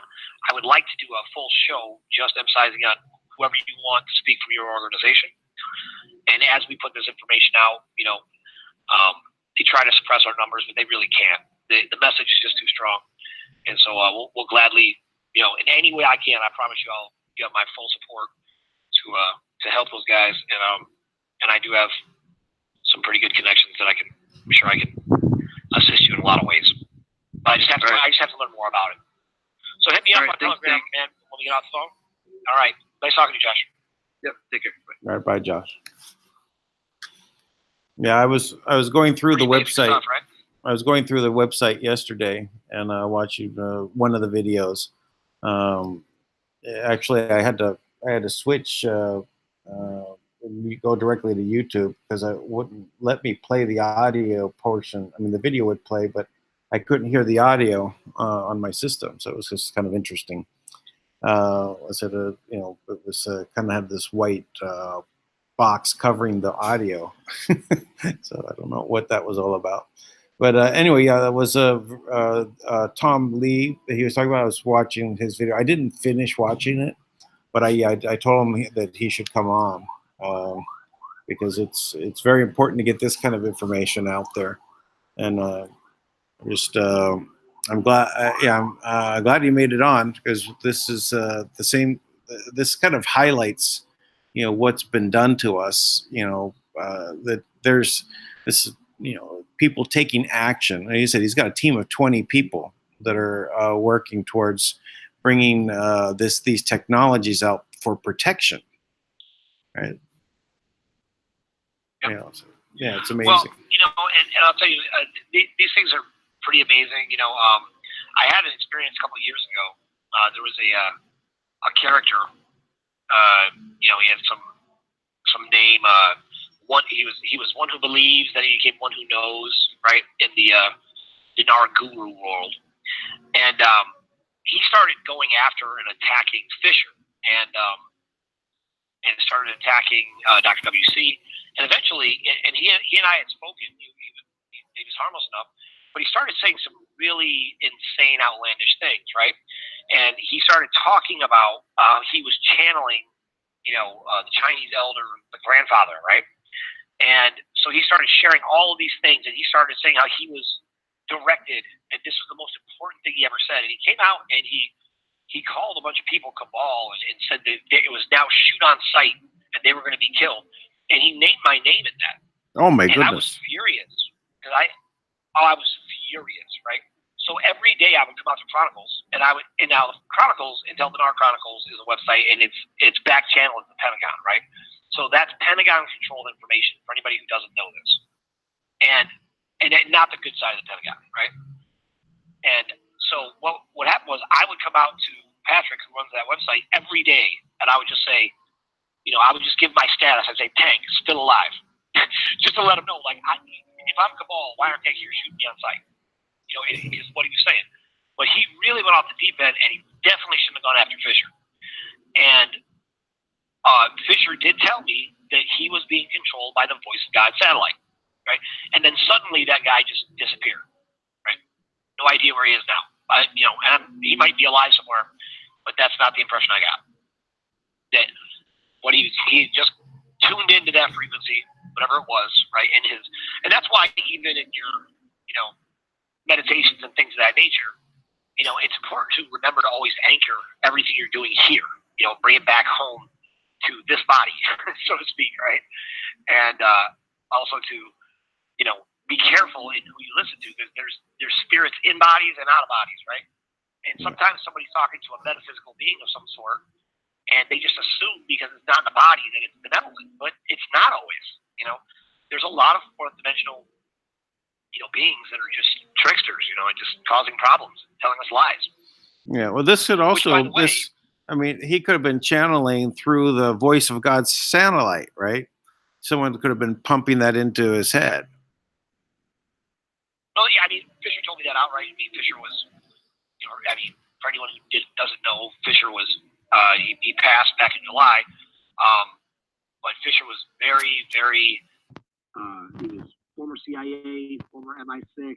He was associated with the secret space program. I mean, he had very, very deep connections, and you can find his stuff on the line somewhere, but that man was tireless in his effort and exposed more details and more extended realities in the alternative media than I would dare say almost anyone else, because the things he would talk about were incredible. And he was my mentor. I mean, we talked a lot offline, and he taught me a lot of things.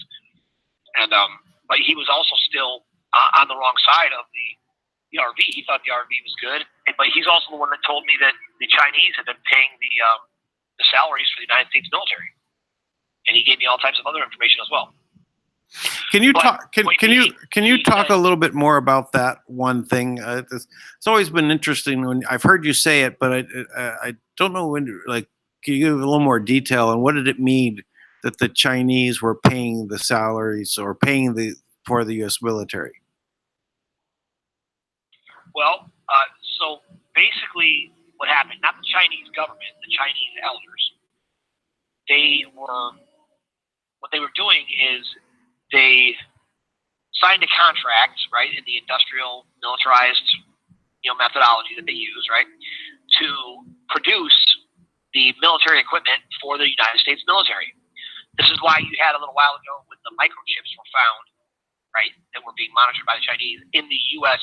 battleships, right, which doesn't make any kind of sense. And why would we ever sublet our work for the military? We would never, ever, ever do that, right? It just doesn't make sense. Just bad business. Right. But so they had this industrial contract to build military equipment, right? So then what they did was, and they got the capital to build that based on a credit they were given by the Bank of China, and I think it's the Bank of China, but I could be wrong. It's one of the banks in China, but I can't remember if that's the right one. And essentially what they did was they took all of that, and they took everything that they had, and then the United States military was the whole government, everything, the ownership of the country was being taken over by the Chinese for some time. And the Chinese elders, right? And this is also the United Nations. They've been taking this over. So because the United States corporation had been declared bankrupt back in 2008, essentially what they were doing was they were funding the government. So they made themselves exactly the methodology I keep talking about. They created a problem, then they made themselves look like heroes. So they were charging the military to build their equipment. Then they were leasing it back to them, right, at a profit, at a significant profit. Then they were taking the money that they were making off the U.S. military, and they were paying their salaries, right, so that they could control what they were doing. And this is why you had the rhetoric and the narrative that was being played out for a while in the dinar world, where you had these different gurus come out and say how wise the Chinese elders were, how the Chinese elders were fighting against the cabal, and they were not going to allow the cabal to have control of us ever again. but first they had to shame us, the greedy fat Americans, right? All these different things, and as they were shaming us, right? This was the whole narrative they were sharing with us. Now, this was set in place back in 1978. 1978 is when they all agreed, right? There was a contract that would come up, and it would expire, and it would expire in 2012. And this was right in line with the Federal Reserve. And the idea was to transfer power from the West, so the dragon families of the West, to the dragon families of the East. And so they had to create their super villains for their villains for the Western Americans, which they did, right? With the Clintons, Bushes, all these different, Nixon messed up the gold standard, all these different villains. And then, you have the wise, honorable Kung Fu Chinese, right, that are amazing, and they're better than us, and they're smarter than us, and, they're ancient culture, and that was the transfer of power. So controlling the military would be a key component of that entire thing. Yeah. Now, truth be told, I saw the letter written directly from the Rothschilds, who, and it's just one of the Dragon families, not necessarily the Rothschilds, but in this case it was some of the Rothschilds, who said outright that the military was their slaves. And that's exactly how they saw them. That the military was nothing more to them than slaves. So that happened, and then when they were, the government was appearing to fall apart, which was really part of the plan, right? It wasn't, oh no, what do we do? It was designed to fall apart. Yeah. They were paying the salaries. Well, I want to point out something that is to put some perspective on part of that story is that when communism was put into place in China, part of the process was the Great Purge. They killed everyone who was smart. All the engineers and teachers and professors and doctors and lawyers, accountants, anyone that was smart was killed. The only people that were left were the people in the military, the generals that were there, and then the peasants, the farmers. That was it. That harmed China in regards to their whole development, because they had to reteach themselves everything, architecture, science, everything had to be relearned, and that's only happened in the last 30 years. Yep. So so if they're like the smart ones out there, they're babies. In regards to what they now know, they're just now rediscovering who they are intellectually, and maybe they may even be looking to see, well, maybe they made a mistake, wiping out all of the people. Oh, and they alter the history, right? They alter the history. You choose somebody that you're going to hate, and as long as everybody has someone to hate, and this is why it's important to understand the Iron Mountain report and what it's saying in this report, because it helps everything else make sense. War is not a result. War is not the result. War is the structure. We live in a war system. In the war system, everything is designed around the strongest countries are those who can wage the most war. That's why the United States has been somewhat of an empire for the past, however long, past 100 years or so, or less than that, maybe 50 or 60 years. We've been an empire because we've been able to wage the most war, and we've waged war all over the world. And this has been the system that they used to control everyone. So, there's no real deviation from that still at this time, other than, they've been trying to go to this socialist system, right? And the socialist system is just the same war system, but instead of having nations at war with one another, you have all of us at war with the economy, all of us at war with the environment, all of us, eventually I'm sure that it'll be war with disease and war with, aliens. That's the system they're trying to create. And to do that, you have to blame the people. So shame is a constant method used. It's designed to make us feel ashamed for consuming too much, ashamed to be a man, ashamed to be, white, ashamed to be black, ashamed to be, a Christian, a Catholic. Now they want you to be this androgynous being that's easiest to control, right? Because you've already given up the natural aspects of yourself, right? That you don't even identify with your own sexual orientation, right? You don't even identify as a man or a woman. You're just an in between. Those are the kind of things that the very basic essentials of what humanity is what they're trying to take from us. Yeah. So, well. All right. I think. Yes. Go ahead. No, I was just.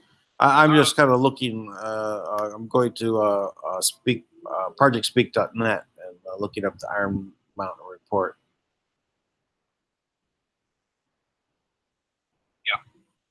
So this is when you read through this document, there's, I'm going to read you this just because I think this is an important piece, right? So some essential element has clearly been lacking in all these schemes. One of our first tasks, this is talking about this group of experts who were there for the Iron Mountain report, was to try to bring this missing quality into definable focus, and we believe we have succeeded in doing so. We find that at the heart of every peace study we have examined, from the modest technological proposal to convert a poison gas plant to the production of socially useful equivalents, to the most elaborate scenario for universal peace in and out of time, lies one common fundamental misconception. It is the source of the miasma of unreality surrounding such plans. It is the incorrect assumption that war, as an institution, is subordinate to the social system it is believed to serve. This misconception, although profound and far-reaching, is entirely comprehensible.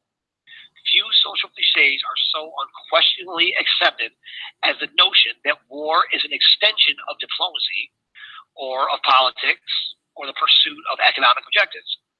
If this were true, it would be wholly appropriate for economists and political theorists to look on the problem of transition to peace as essentially mechanical or procedural, as indeed they do, treating them as logistics corollaries of the settlement of national conflicts of interest. If this were true, there would be no real substance to the difficulties of transition. For it is evident that even in today's world, there exists no conceivable conflict of interest that cannot be resolved without resources to war, if such resolution were assigned a priority of social value. And if this were true, the economic analysis and disarmament proposal we have referred to, which this whole thing is about disarmament, would be plausible and well conceived as that may be, would not inspire as they do an inescapable sense of indirection. So this whole thing that goes on to talk is talking about how war is the system, is the actual, war itself is the basic social system within which other secondary modes of social organization conflict or conspire. It is the system which has governed most human societies of record as it is today. So that is the construct, is that war is the method. So how do you create constant war? You constantly focus on the things that make us different as things that should divide us. So because I am this and you are that, in a war society, those are things that shouldn't make us go to war, right? We should be able to work those things out. Like, I don't mind that you're something different than I am. That's fine. Matter of fact, it makes it more interesting to live here. But what they do instead is, because I'm this and you're that, that means we should go to war. So they stimulate war and they cause war and they do things on this massive scale that the public doesn't question because we do it in the name of defending ourselves or defending our way of life. But in reality, we could be very accepting of other ways of life. Now, you do have exceptions, right? So what you have to do is you have to create a villain. So what's the villain right now? Islam. Islam is the villain, right? So you have this horrible, horrible perversion of everything, everything good about being spiritual or, being having a relationship with God should do for you. So they have this whole idea behind it of being violent to women and treating people terribly and being willing to kill people who leave the religion. All those things are terrifying. Now, they have perverted the religion to create this very formidable force, right? And then what they're trying to do is they're trying to have that take over everything, so everything is Islamic, so they can justify the behavior of just literally treating us all like slaves.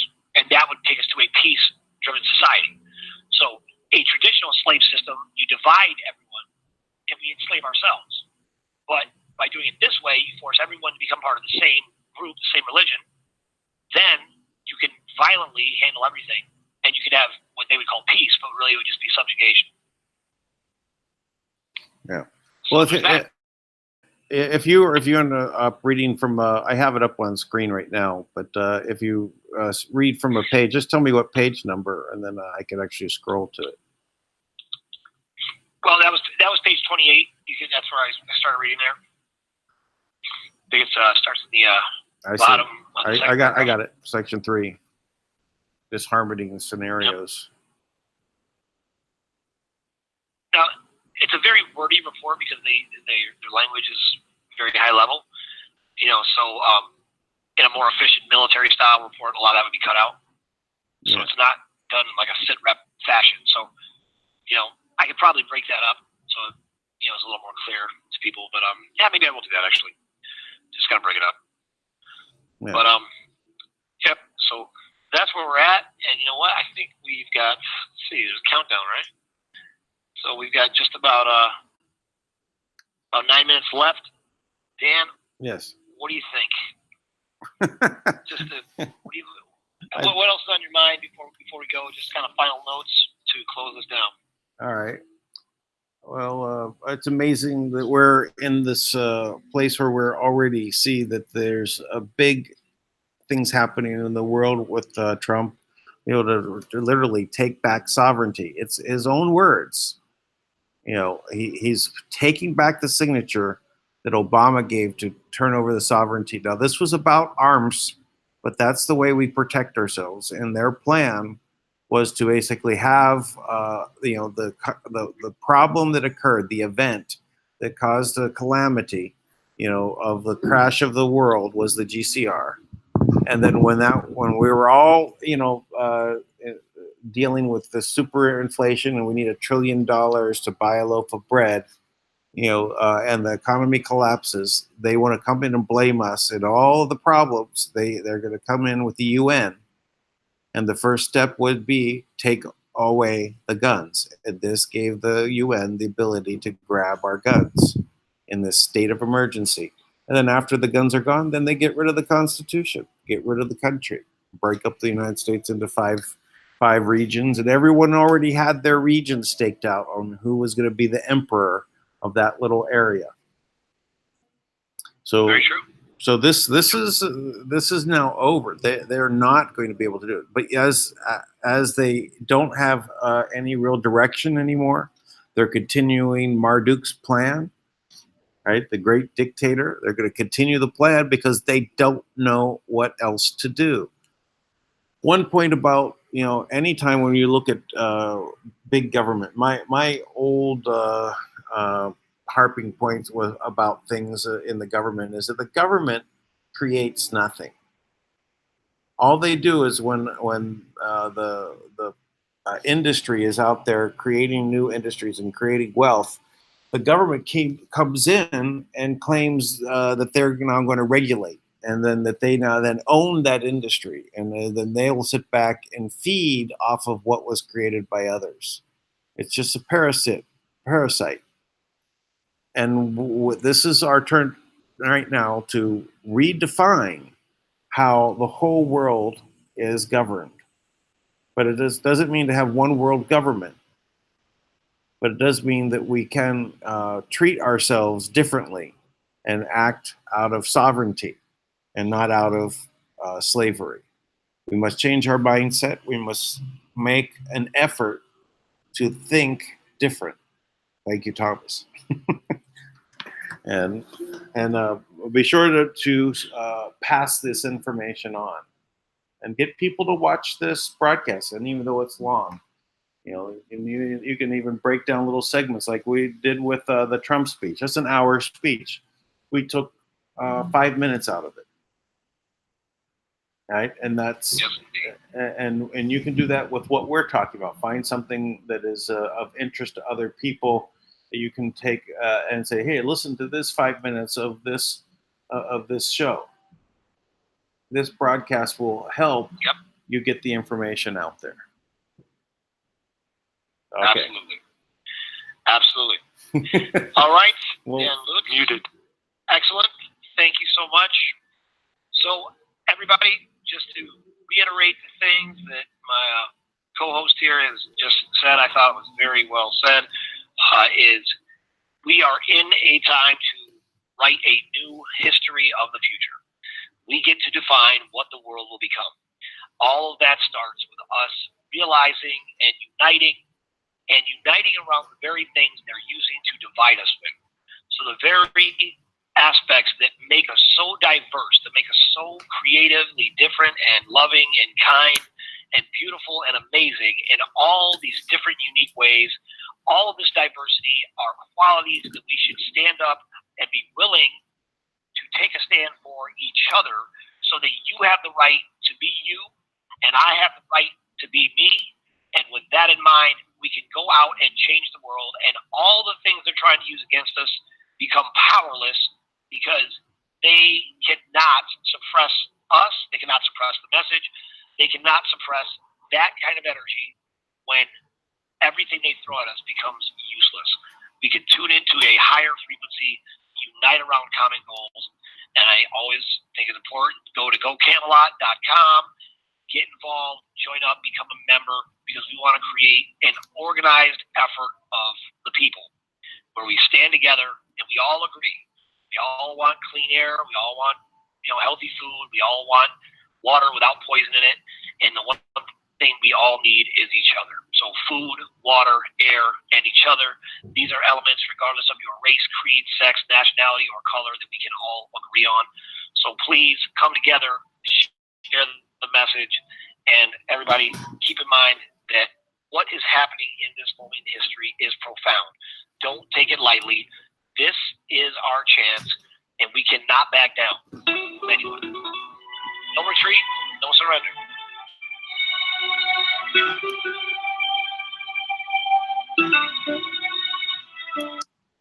Okay, Blog Talk is now done.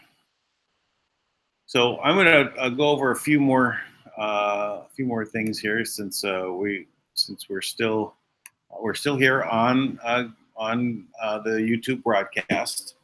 So thank you all. Actually, it might be good to go through the questions that are there. I also, there are some more points that I could make on there. If anyone would like to join in, I'll send out the link here in the chat room, and you can, have a say from this side of things. There we go. Oh, nope, that's the wrong. But that's actually for the Iron Mountain report I just posted. So go ahead, and you need to get the Iron Mountain report. I just posted it in the link. So let me go. I'll grab the link again from Hangouts, and then we can.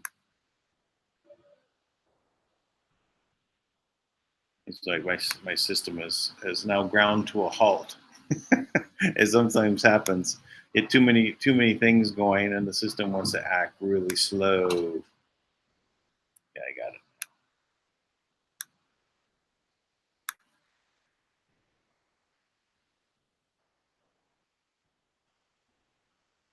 Okay, there's Hangouts.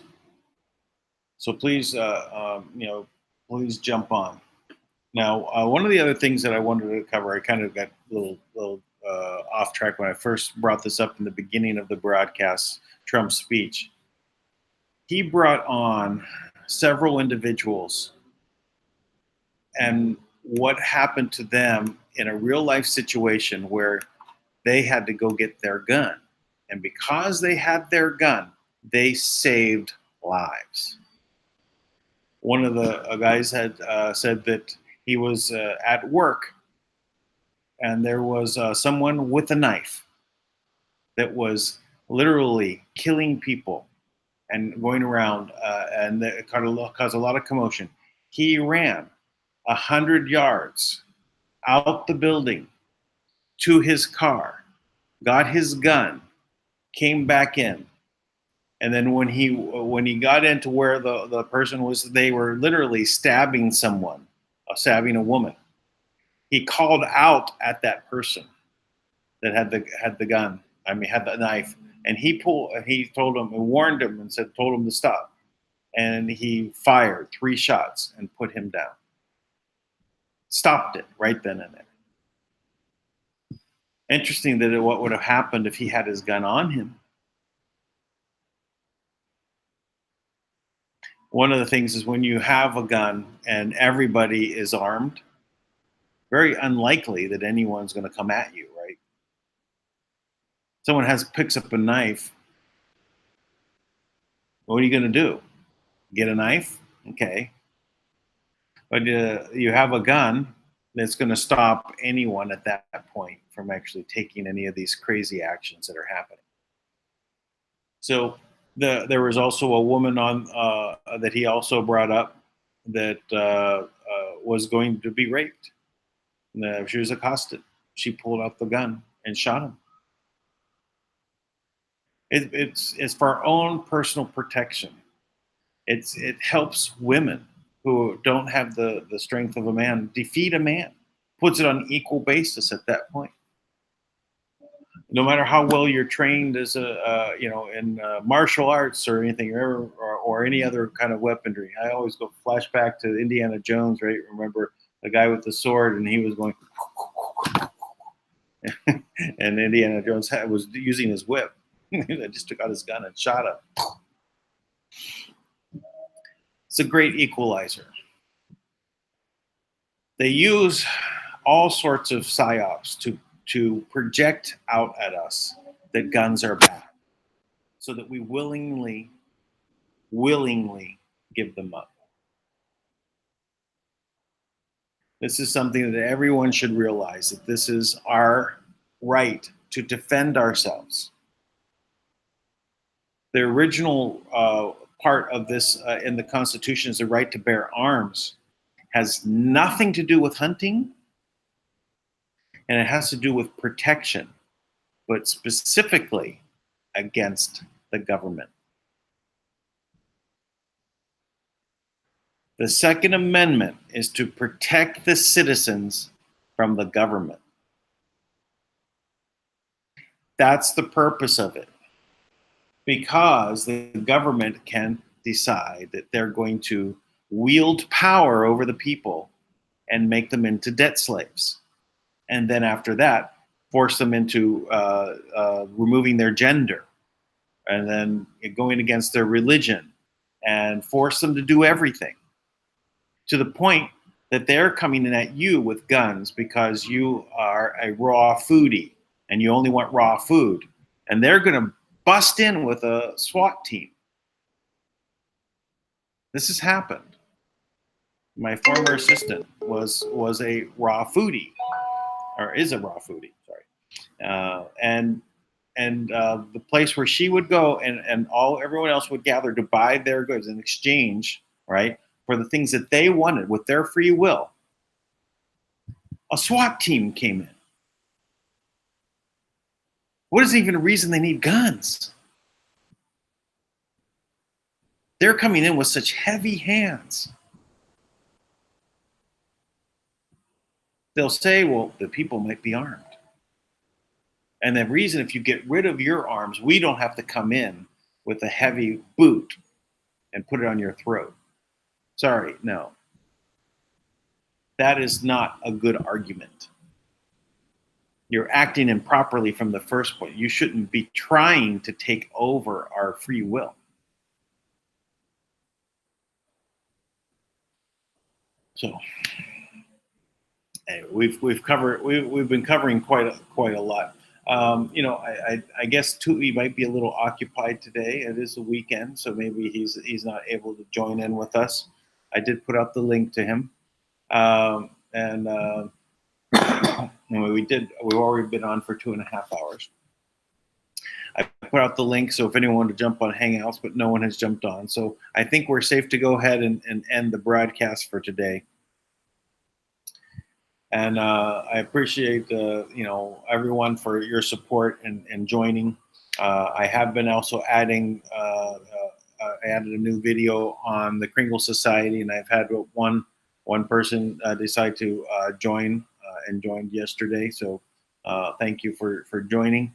Love to talk with you about it and how this is a medium of exchange that happens, where we actually have TBC stores that are popping up, and they're literally, this is more in Africa, because the biggest populations are in Africa.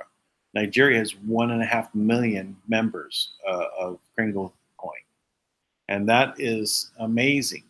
They have trade fairs and they have groups of people come together to exchange using TBC.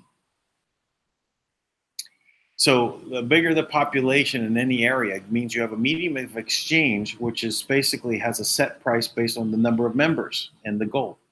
So anyway, please watch that video. It'll actually appear at the end of this video in the upper corner. I will be able to click on it. It should appear that way, that is. And, I've just started using that feature, so hopefully that's working. Just let me know if it is working. That might be a good thing. Again, all the information is down below about how to contact me, and also Go Camelot, and how to set up your trust is there. And we'll be back tomorrow and talking more about everything that's been going on. We're having a fantastic time.